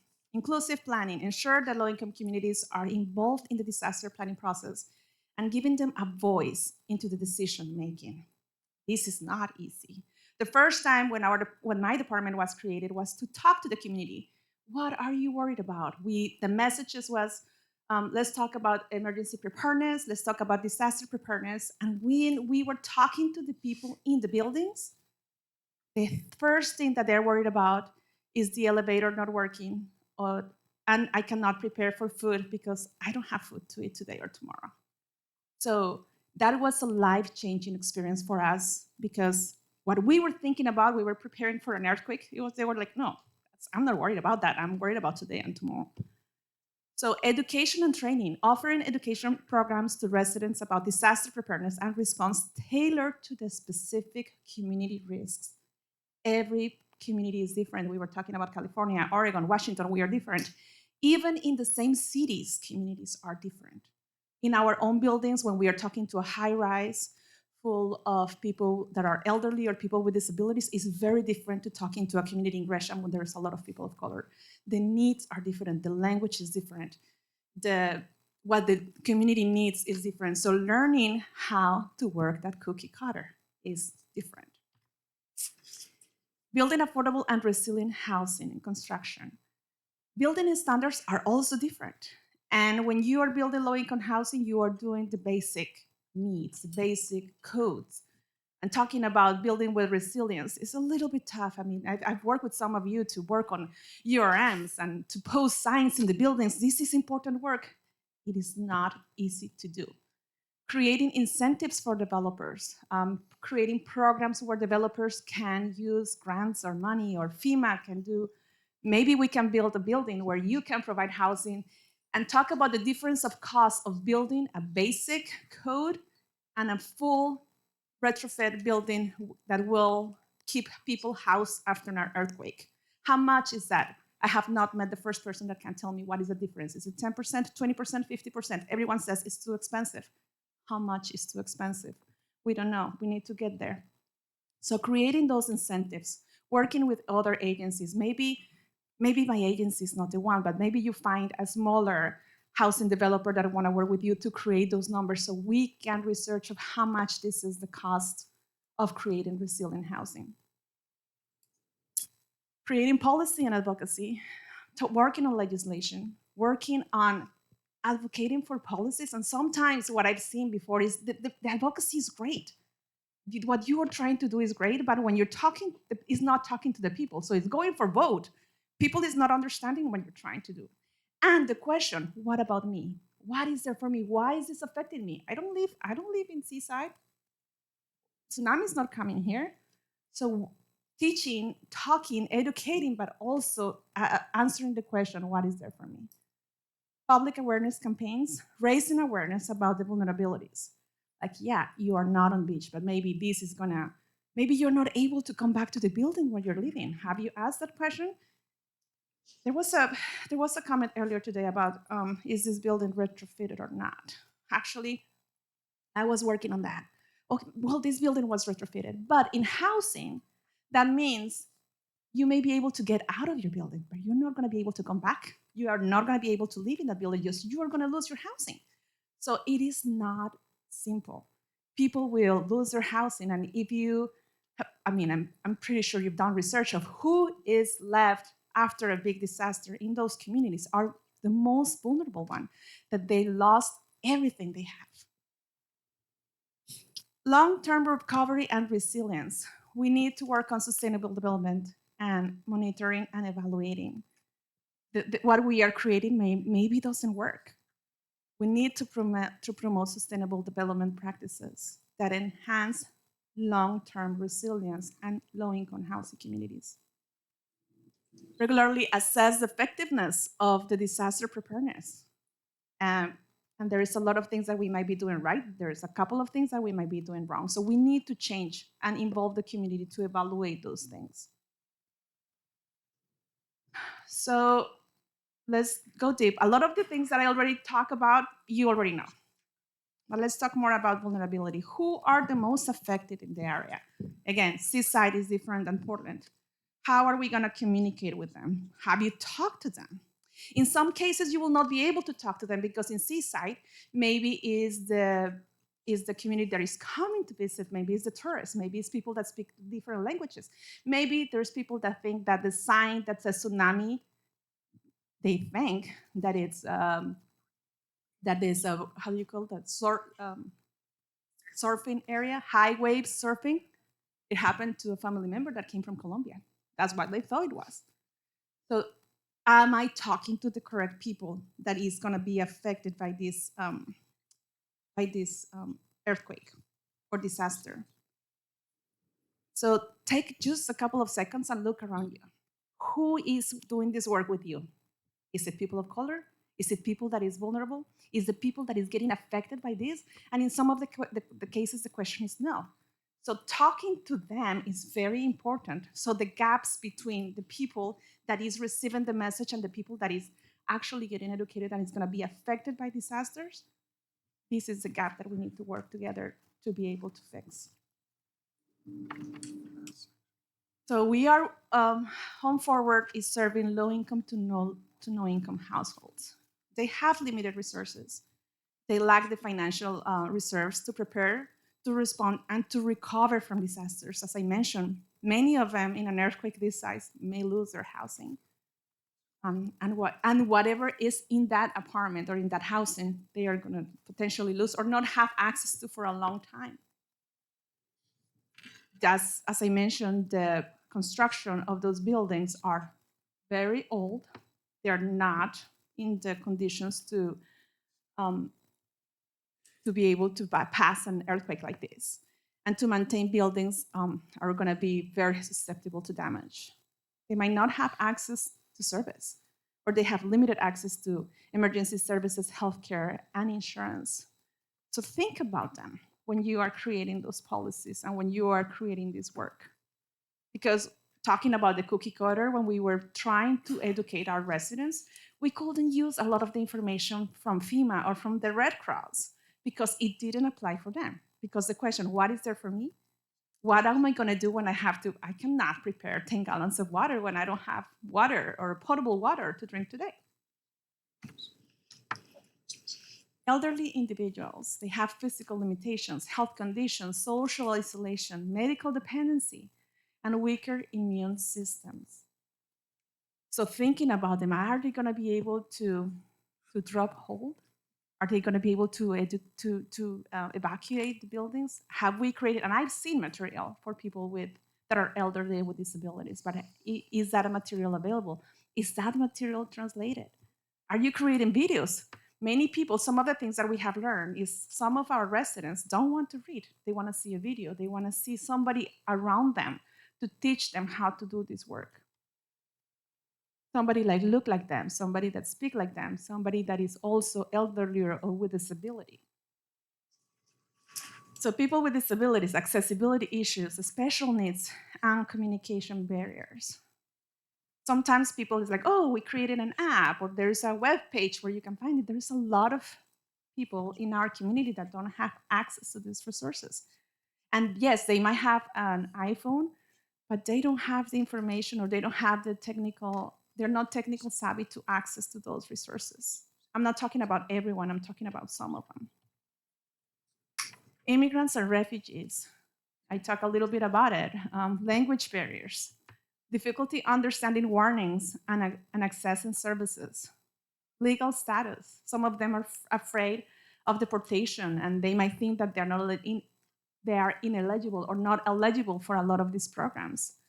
In some of our countries, including mine, this type of support doesn't exist. So we don't know how to look for help, because in our countries or how we grew up, there's no help available. You have to work, you have to find it yourself.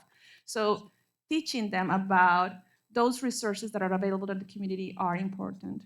And the social isolation. There's limited support and networks that are particularly for certain communities. Communities are different. BIPOC communities, well, with this slide, we can spend a lot of time, months, or even years trying to work it out. But understanding the socioeconomic disadvantages and systemic discrimination, trust issues that there is for BIPOC communities for this type of work, health disparities, economic inequality, social marginalization, and environmental exposure. This is part of the cookie cutter, understanding the needs of every person, independent of the race, or the color, where they're from, the language that they speak, that we can save all and everyone in our communities. Addressing these vulnerabilities require targeted interventions that consider the unique needs of each group, promoting equity and resilience in disaster preparedness response and recovery efforts. This intersectionality is what will make our work better, that where we will be able to communicate with all the communities. So when you are creating those amazing posters that are outside, when you're creating policies, please think about the cookie cutter. Thank you.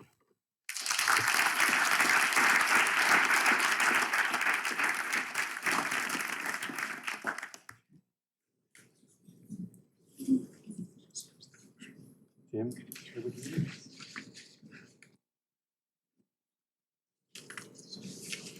Well, hi there.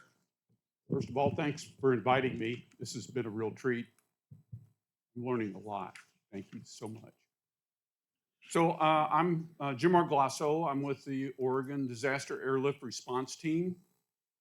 And I'm here to tell you who we are, what we do, and what we need from you.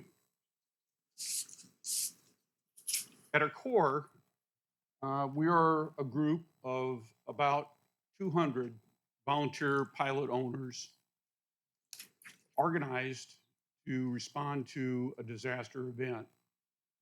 As you can imagine, you get 200 people in the air at one time, and it could be a lot of chaos, and one that I know from an emergency manager's perspective creates fear and loathing. So we're a volunteer organization. Basically, you know, at our core, we're these 200 pilots, but we're also a resource for emergency managers, a transportation resource. If you know a pilot or you are a pilot, you know that all they really want to do is fly. They don't want to do anything else. They're not into administration, or, you know, they'll do flight planning, but that's about all the planning they want to do. They're not into logistics at all, and fundraising, forget about it.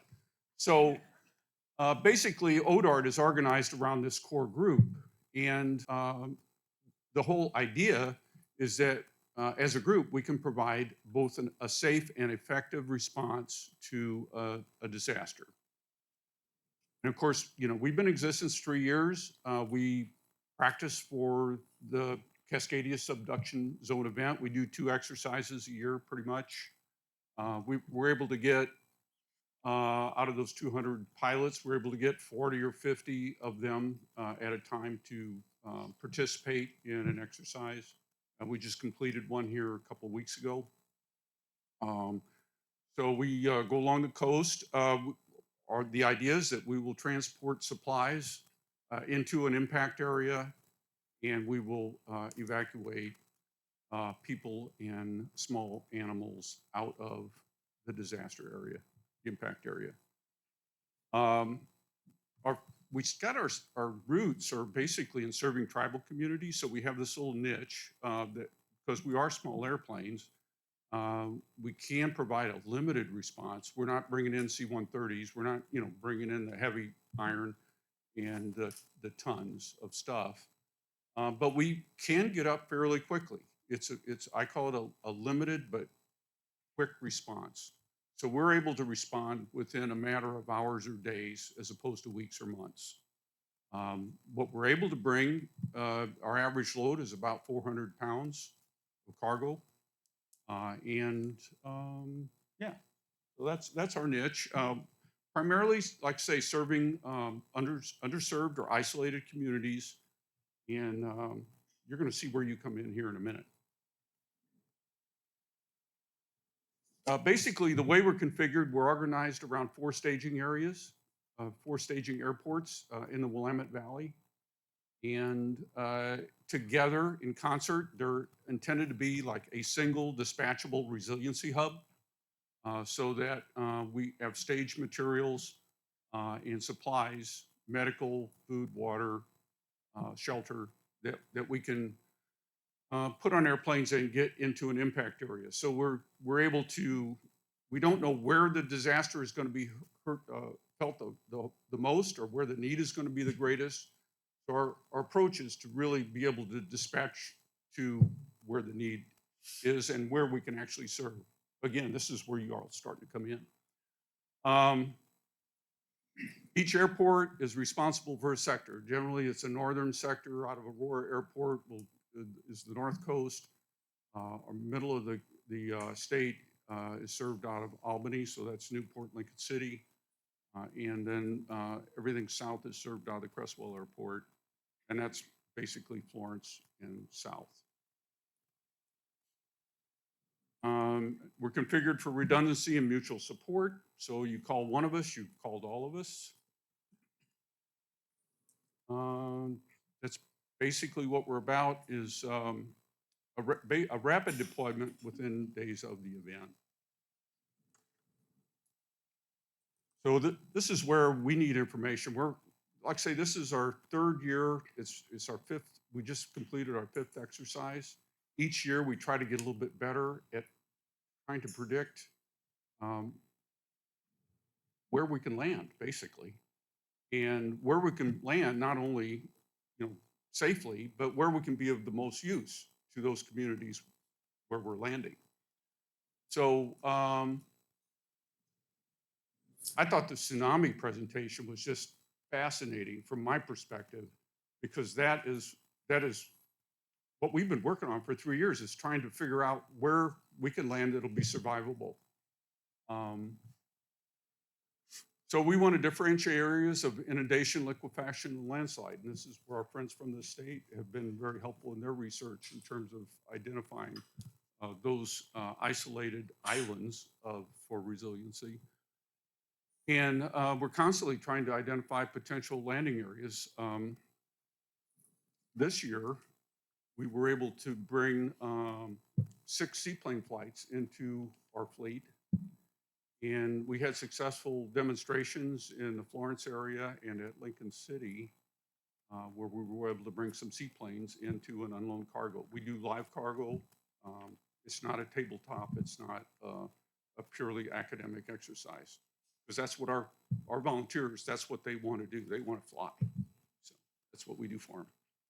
So we're always looking for the intersection of a safe place to land, where the need is going to be great, and probably not the most populated areas. It'll be more isolated, underserved communities.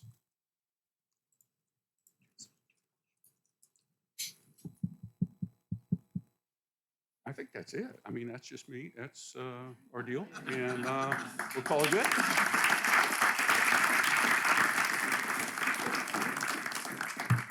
Thanks so much. And Jim, I enjoyed some footage of you flying planes on a recent news feed. So good to see you get up in the air and do that.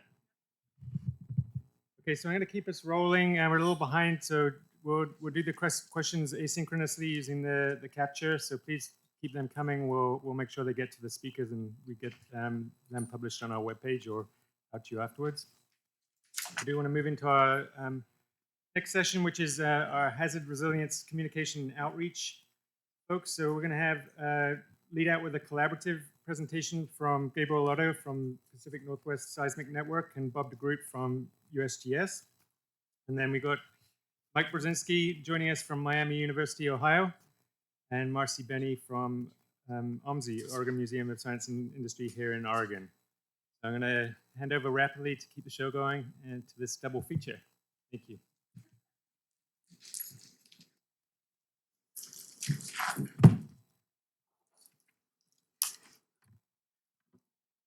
I'm Bob DeGroot from USGS, and I just want to quote USGS Director David Applegate: "Partnerships is our superpower." And we are very thrilled about working with CRESCENT in a number of different areas. We think this is a start to a very beautiful relationship. The Shake Alert Communication, Education, Outreach, and Technical Engagement team is organized, unified around a vision: earthquake early warning for all. And we make progress in earthquake early warning for all in 3 areas, primary areas of focus: education, visualizations, activities and visualizations and graphics, and then social science. We spend a lot of time. Shake Alert is a people-focused earthquake early warning system. So we are interested in doing anything we can to optimize how humans interact with this technological system. And so we have a lot of social science researchers looking at things like protective actions. But we're also looking at, with Althea's talk that was given earlier, aligning ourselves with the messaging, but also doing research in these areas to do our best to, as much as we can, really satisfy the needs of people wanting to know why things are the way they are. We spend a lot of time on that. The third area, technical engagement, is something that Gabe's going to talk about here in a couple of minutes. We actually, I wanted to maybe end here because I only have a couple of minutes. I have some basic questions for CRESCENT. I've looked at your vision and your mission statements from a perspective of communication education, and outreach. And from that perspective, I see a couple of things in your vision. Communities are prepared and resilient. Science and society work hand in hand to mitigate risks and ensure public safety. From your mission, improve regional resilience through scientific discovery and a safer and more informed society. And I have 3 questions for you. And we talked about sort of ways that you're going to move the needle. What is the end state, or even the intermediate state of the aspirations that you state in your vision and your mission? What are going to be the deliverables? And third, how will you know when you've made progress? And one thing I really believe in, and we've embraced this from our amazing level of partnerships throughout the work with Shake Alert, and I'm not sure where the actual phrase comes from, but if you want to go fast, go alone. If you want to go far, go together. And I think we can really do something great together. Thank you.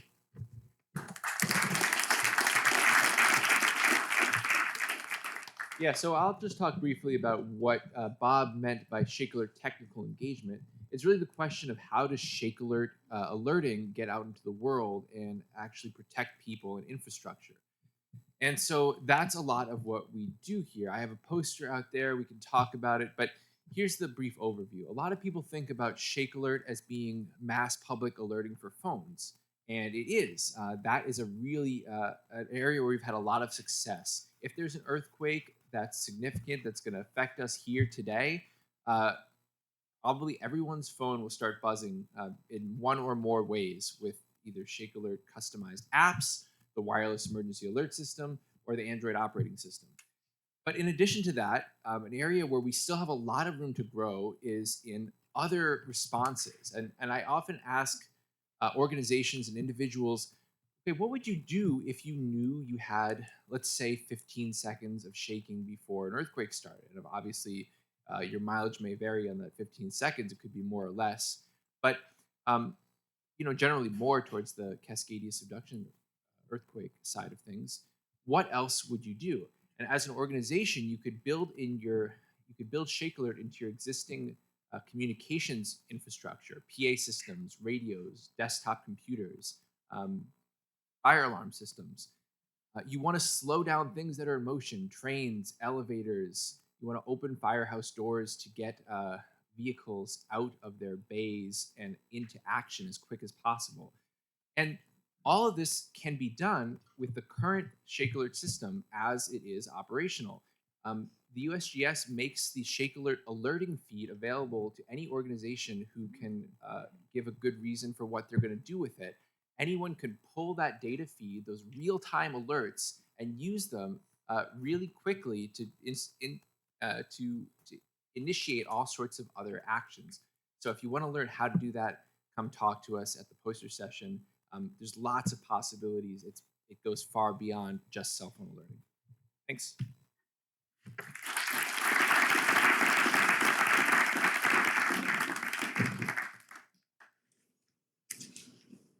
All right, hello, Mike Brzezinski at Miami University in Ohio. I'm representing a team, a collaborative team that's been working on a project primarily focused in San Diego County, but I wanted to leverage some of those learnings for you today. Particularly, we have a CRESCENT seed grant to try and translate some of that knowledge up here. So we're going to be looking at this assessment of experiences, interest, and accessibility associated with particularly multi-hazard warnings to improve equity and disaster risk reduction.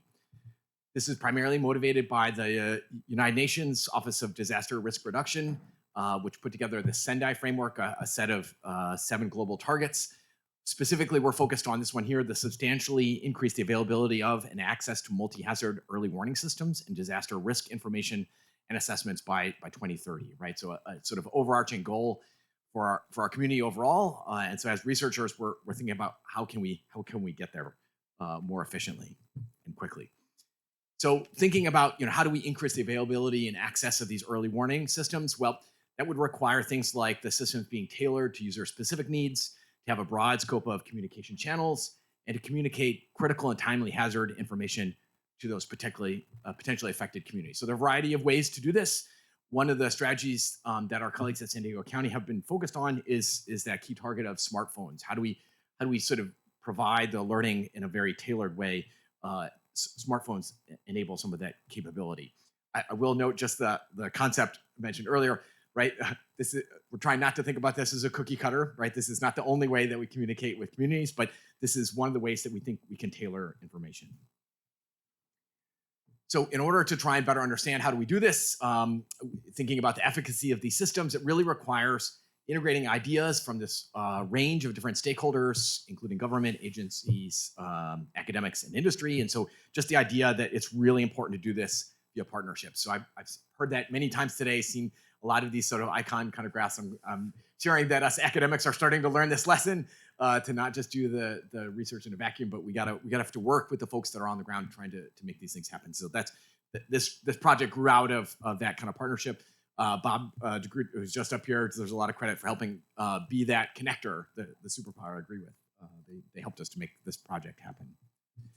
So I have very limited amount of time to sort of tell you about what we have learned. So we have 2 posters out in the hallway that can share some of the learnings. I'm just going to very quickly summarize those 2 posters here. The first one is focused on the utilization of their multi-hazard app. So San Diego County put a lot of time, effort, and money into developing a multi-hazard alerting app. And so there's some lessons learned from that. Over half the alerts that they send out are due to fire, 40 times more than for earthquakes. And the alerts, they really do correlate with app installation. So people want more information based on the hazard that's out there in the community. One of the things we learned is overlearning is not the threat that we thought it was. On days with many alerts, so sometimes over 10 alerts in a day, the installs of the app far outpace the uninstalls on those days, right? So when hazards are happening, people want more information. The other aspect is this multi-hazard app. We've been able to look at the details of it. There's higher retention rates for that than earthquake-only apps, right? So it suggests that if we want to make sure that people have that alert in their pocket, moving towards multi-hazard alerting is, as the UN Disaster Risk Reduction said, that's the strategy we should move towards. More details out on one poster for that. The other poster was looking at a different strategy here to try and engage the community on how are they experiencing hazards and alerting. We're trying to do that in a multilingual strategy to try and improve our equity and how we reach the community. So the survey has been delivered in 6 languages. We're just now getting responses back, so a limited amount of data to sort of base this on, but trying to look at things like their experience with earthquakes, their experience with alerting, their perception of alerting, their familiarity with this multi-hazard app, and then some different demographics to learn about different communities. Everyone that's filled out the survey thus far has felt an earthquake, but less than 50% have received an alert related to earthquake. Now, over half people are reporting weak shaking, so I think this is a threshold-related thing. But again, maybe we should be lowering the thresholds, right? So one of the things to consider there. In terms of asking people about their first response, when you felt the shaking was the first thing you did, most people are frozen. They stopped, they stayed put. 0% reported drop cover and hold on in that first experience with shaking. 100% of the people that received alerts, not everyone received alerts, as we saw, but the people that did receive alerts, they're all receiving them via smartphone. It isn't necessarily through the app. They're getting text, via messages, Amber Alert kind of style. Everyone's getting the alerts thus far in English of the folks that have responded so far. We have a limited number of non-English responses. All of them are Spanish so far, and everyone that's filling out the survey in Spanish is saying they're still getting alerts in English. Of the people who've downloaded the app, 100% of the folks that are responding in English said they have downloaded it. 0% of the Spanish respondents have said they downloaded it. So again, just limited amount of data. We have less than 20 responses at this point, but already some indications, right? There's some differences in terms of our communities, right? So cookie cutter message, I think I would say again here.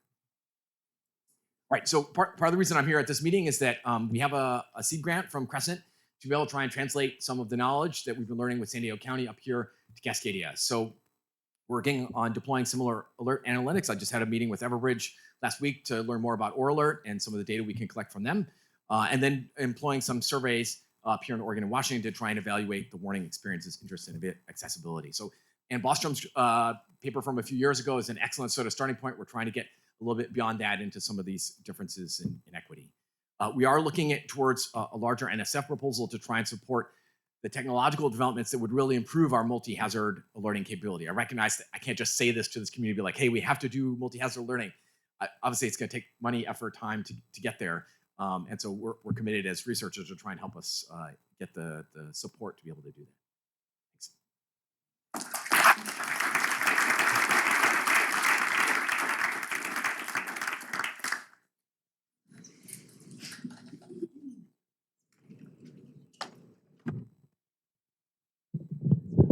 I'm going to try to remove myself from this podium. I'm Marcie Benne. My pronouns are she, her. I'm here representing the Epicenter Partnership in partnership with Shake Alert, USGS, and free choice learning environments across the West Coast.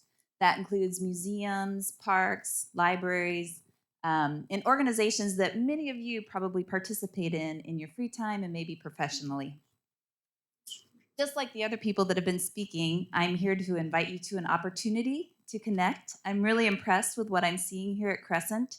I love CRESCENT already. Thank you. So as you've all been saying, we're trying to bring together the assets in our communities, and these are really wonderful assets. Study after study shows that they are some of the most trusted sources in our society for information, and they are fun, and they are for us. So I would like to, I've told you a little bit about me. I would like to find out a little bit about you. And I've been wondering if the room was more of like a raise the hand room or make some noise room. So I guess first I'm going to ask you to make some noise. Yeah. So thinking about your community and your own interests and what you've been involved in, I guess I want to kind of do a library, museum, park kind of like, what's in your area? What do you like? So make some noise if you love libraries. We're academics. We love libraries. What about museums in your area? Yeah, okay, good. And are you in an area with parks? West Coast. Woo! All right, cool. Well, they all would love to partner with you. So another question I have about who's in the room, who's already working in some earthquake-related capacity with one of these organizations or one like that? You can raise your hand. Yeah, all right, great. Yeah, I know some people have come and talked to me at the poster. Please come talk to me some more. I'd love to hear more about it. Those of you that are working with these organizations, have you done that in more of a facilities way or more of an education way? You can shout out. Education. Education? And more facilities? Okay, great. Thank you for doing that. And if people want to ask what that's like, can those of you who have been doing it raise your hand again so people can look around and see who you are? So talk to these people about what it's like to partner.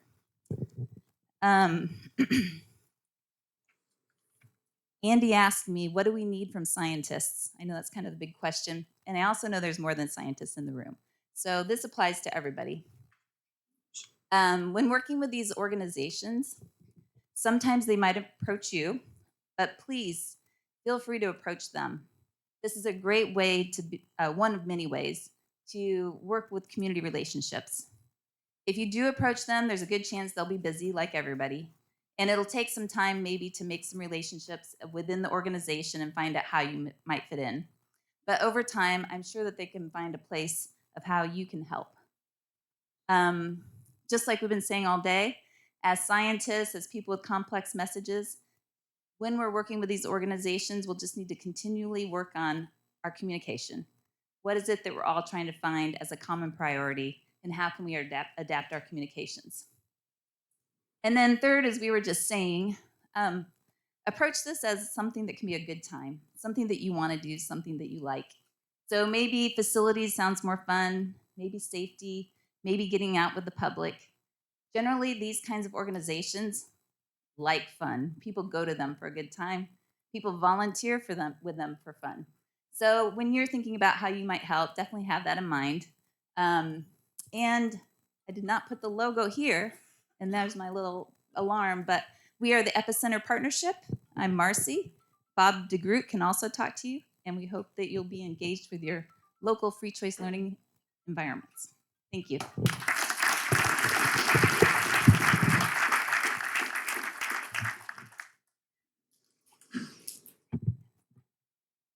Thank you so much, all speakers. And we we'll move to our last session before lunch. So this is the hard task.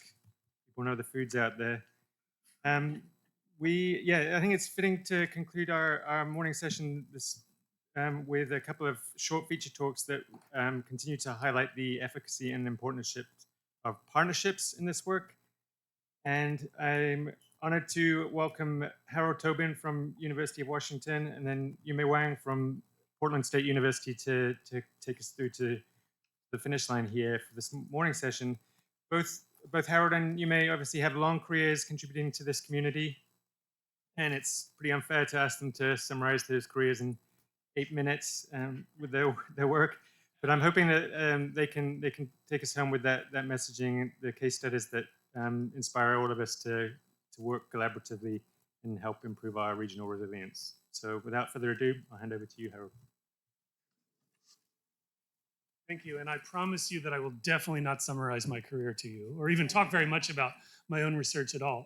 Some of you know me. I don't know everyone in the room, so I wear a few different hats. I am on faculty at University of Washington, and I'm the director of the Pacific Northwest Seismic Network. And in that role, I have the privilege of being the Washington State seismologist.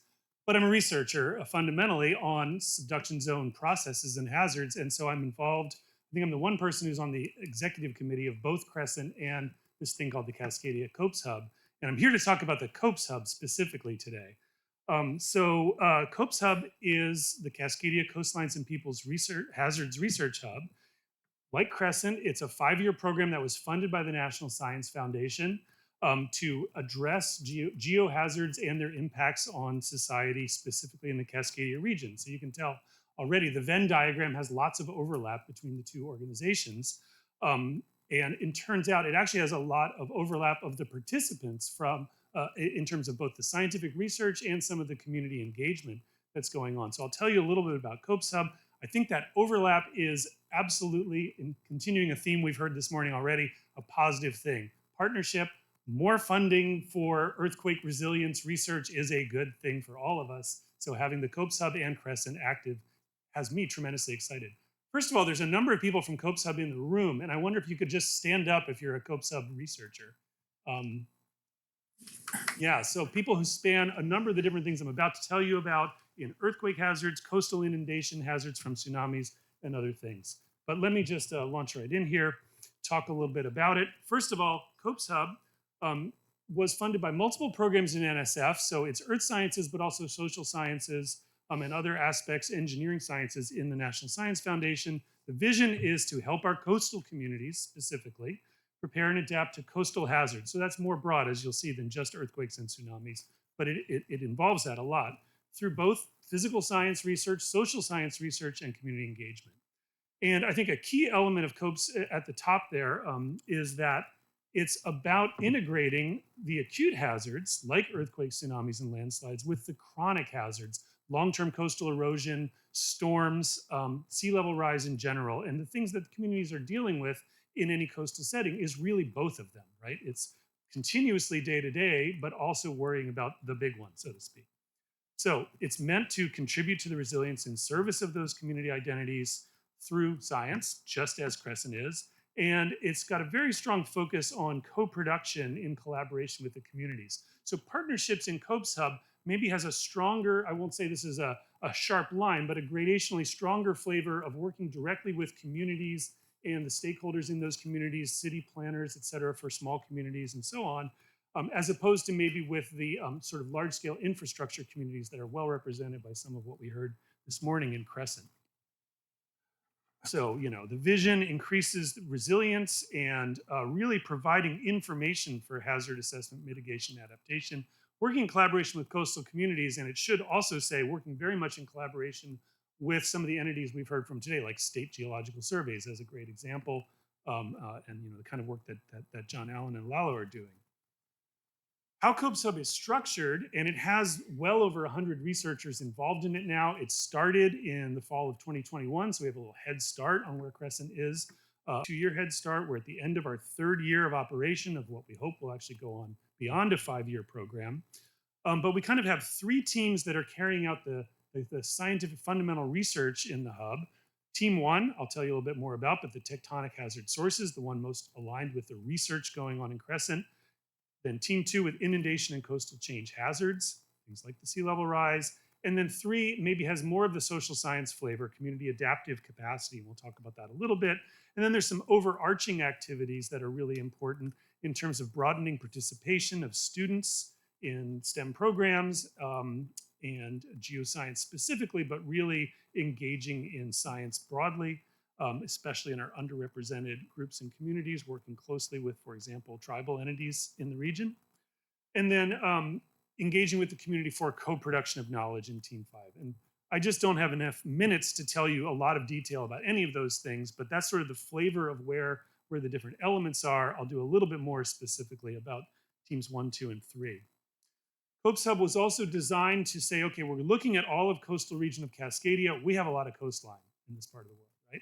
So in order to advance the science and kind of move the needle, especially with the desire to work directly with communities, we kind of at least identified some narrowing down and some initial collaboratories.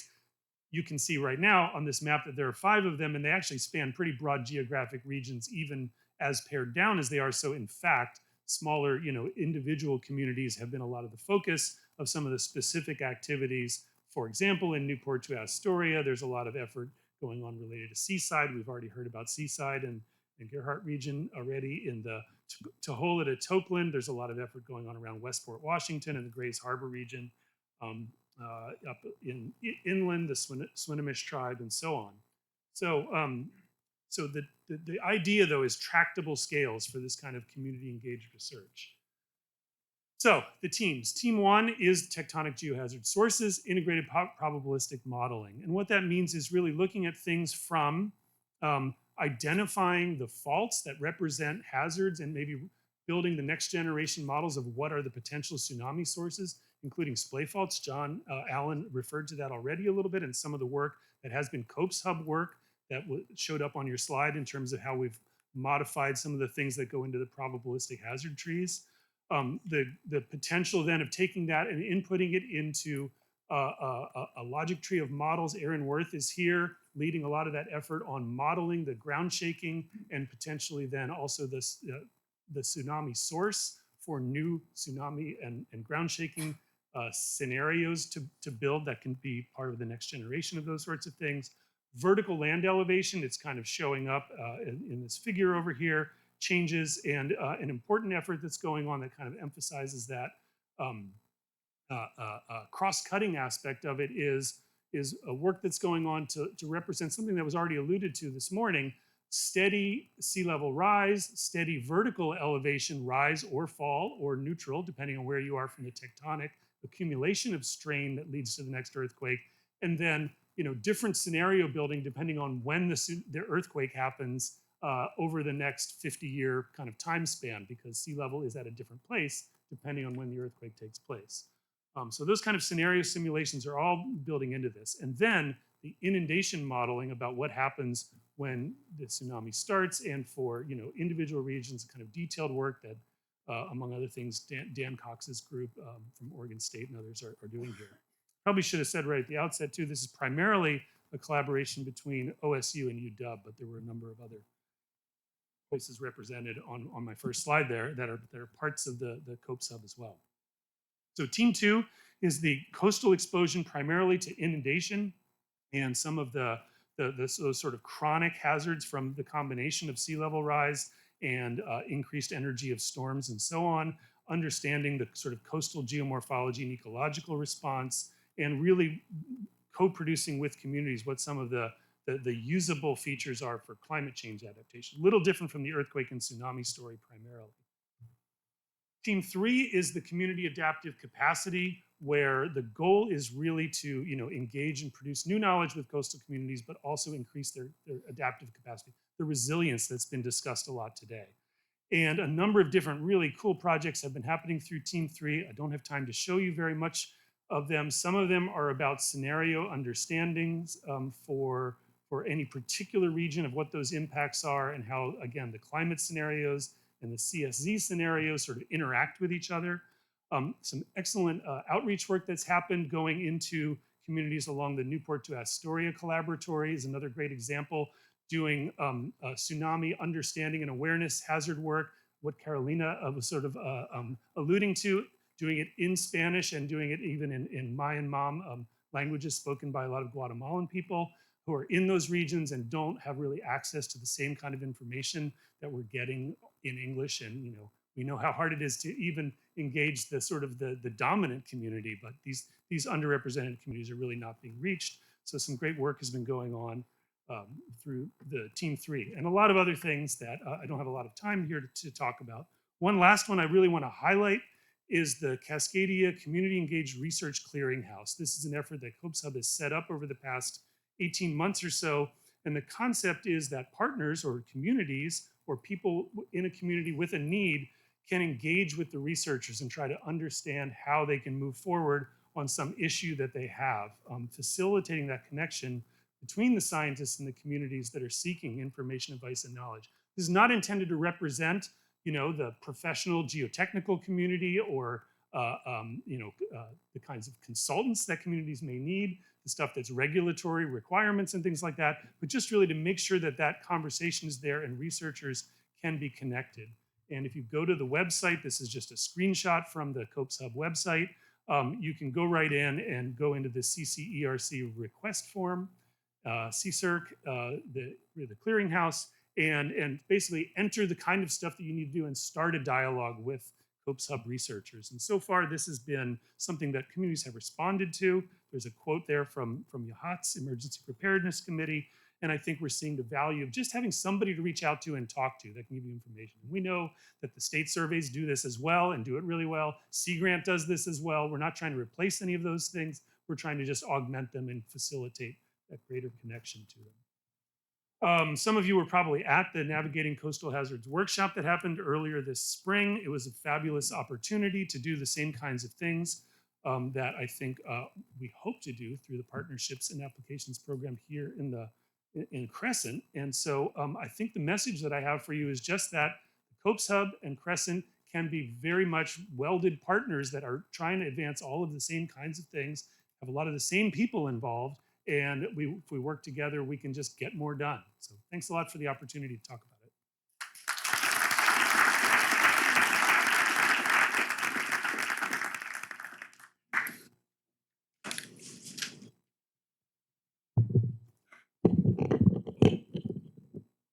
Hello, everyone. I am very excited to be here giving you this talk, but probably not because of whatever you're thinking. Have you heard of Top Gun, the theme song? Mike Olson is supposed to be singing that at the start of my talk.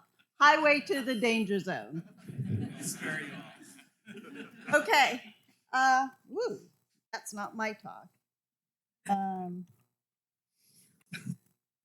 I wanted to let you know that I've been working on Cascadia for a long time now, over 30 years, and we've really come a long way during that time. So just a few milestones.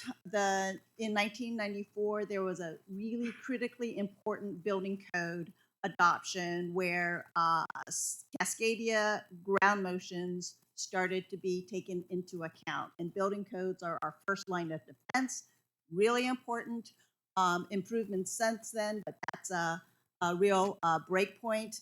In 1999, there was a statewide study done by Dogami about what would happen with a magnitude 8.5 Cascadia earthquake.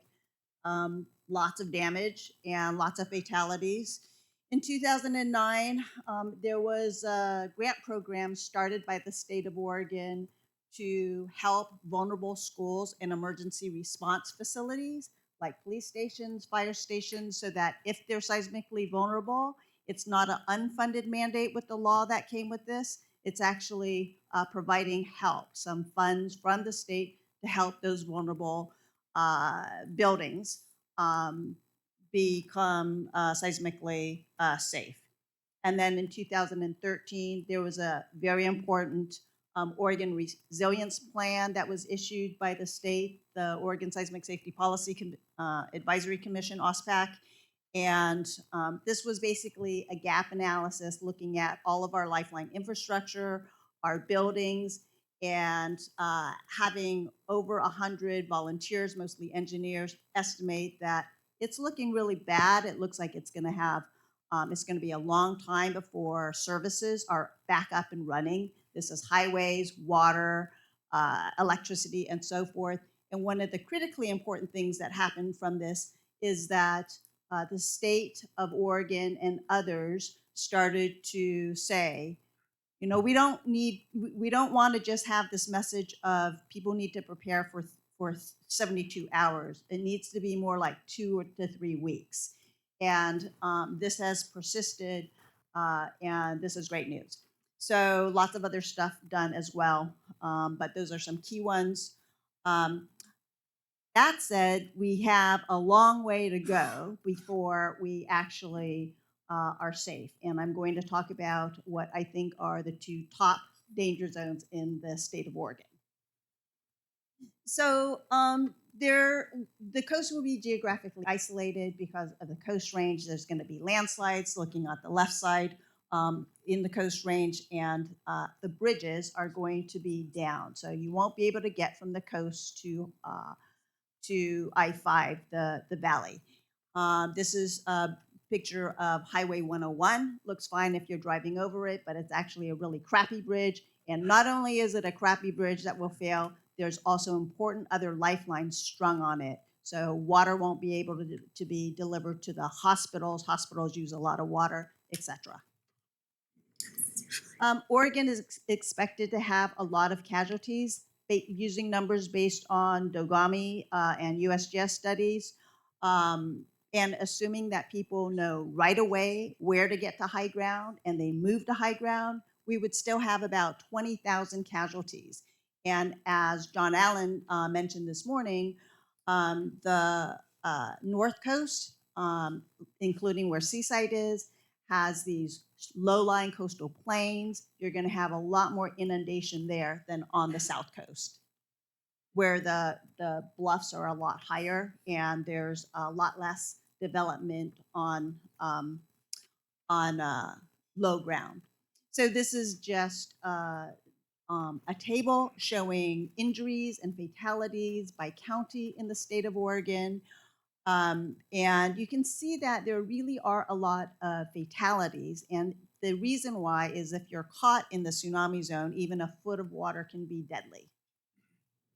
So obviously, very important, this group has heard it, know how to evacuate inland and uphill. Unfortunately, most people don't know that. People here know that, but by and large, most people don't know that. One of the great things is that in 2016, the building code now includes, since then, the building code has included provisions, design provisions for vertical evacuation structures, how to design structures that can tolerate strong ground shaking and strong tsunami forces on those, including debris hitting them. So here's a couple of examples. The one on the left is in Newport. It's part of a OSU building. Beautiful ramp going up to high ground. On the right is just a simple tower that was built in Tokeland, Washington. So I think that we have a lot of opportunity here. We know where it's low-lying and where it's dangerous. We can be building towers that can serve multiple purposes.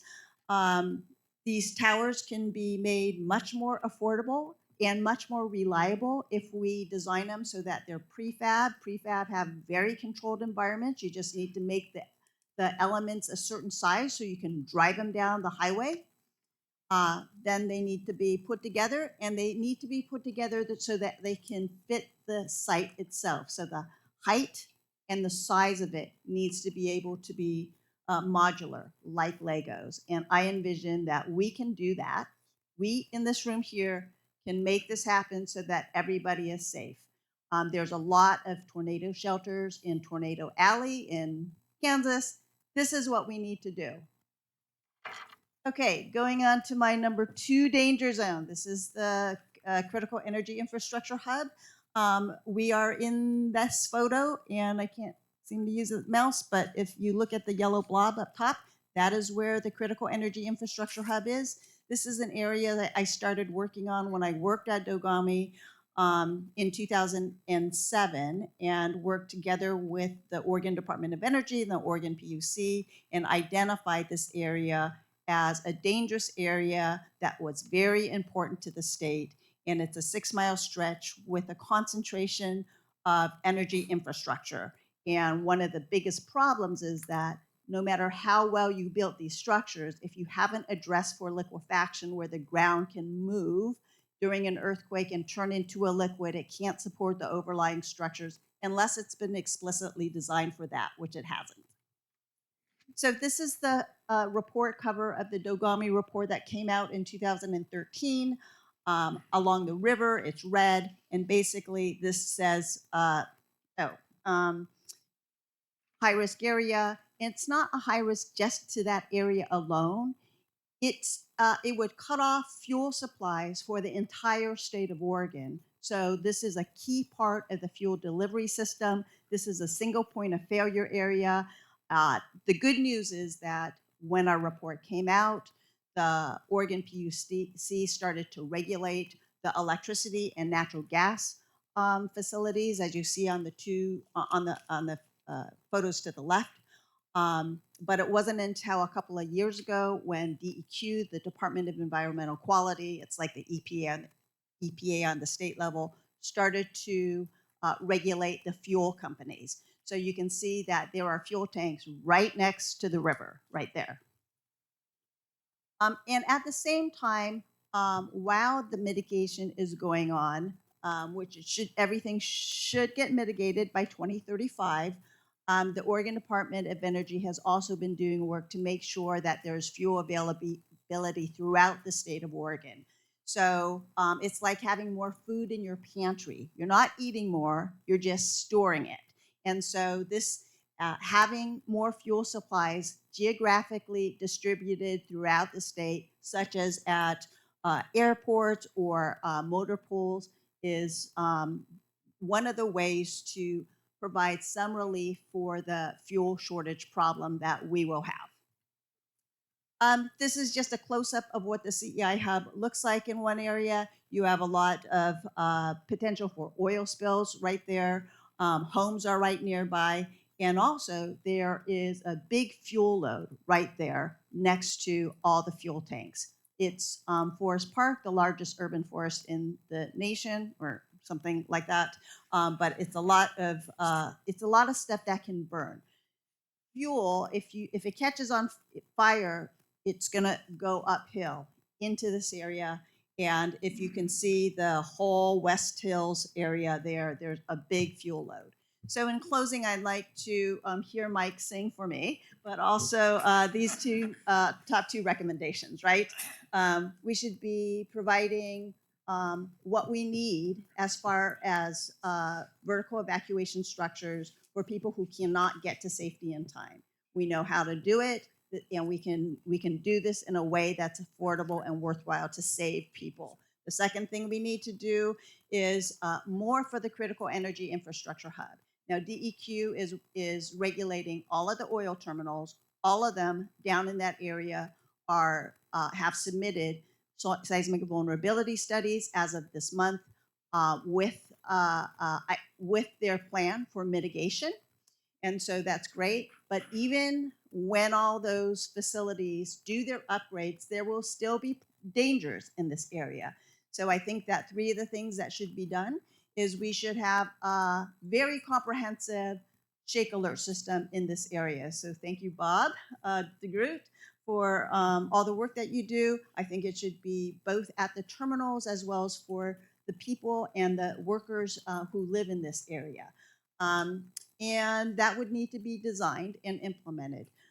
There should also be better fire management, not only at the facilities with structural walls, but also like debris clearing and fire management in the Forest Park area. And third, there should be a much better preparations for a massive spill response. There's something that the EPA practices, spills of national significance, they call it SUNS. In my opinion, they have never regarded this area seriously, despite our real rigorous pleas to them to exercise this area of a spill of national significance. What they do is they estimate one big tank can go down, but actually it could be multiple tanks. There could be really a lot of oil that can spill in the water. And the good thing is that some of our congressionals are looking at providing some funding to help with this. Thank you.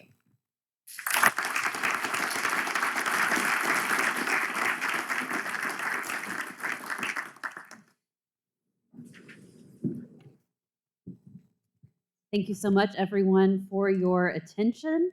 So we're going to actually move straight into lunch because our speakers have had so much good information to share with us that we're a little bit running out of time. But we're going to put some of these questions that you have all submitted and the answers to those onto the website in the following weeks that we will communicate to the speakers and get their answers back. As well as we're going to build in an additional Q&A time during some of our buffer time in the afternoon. So we will get some time for that.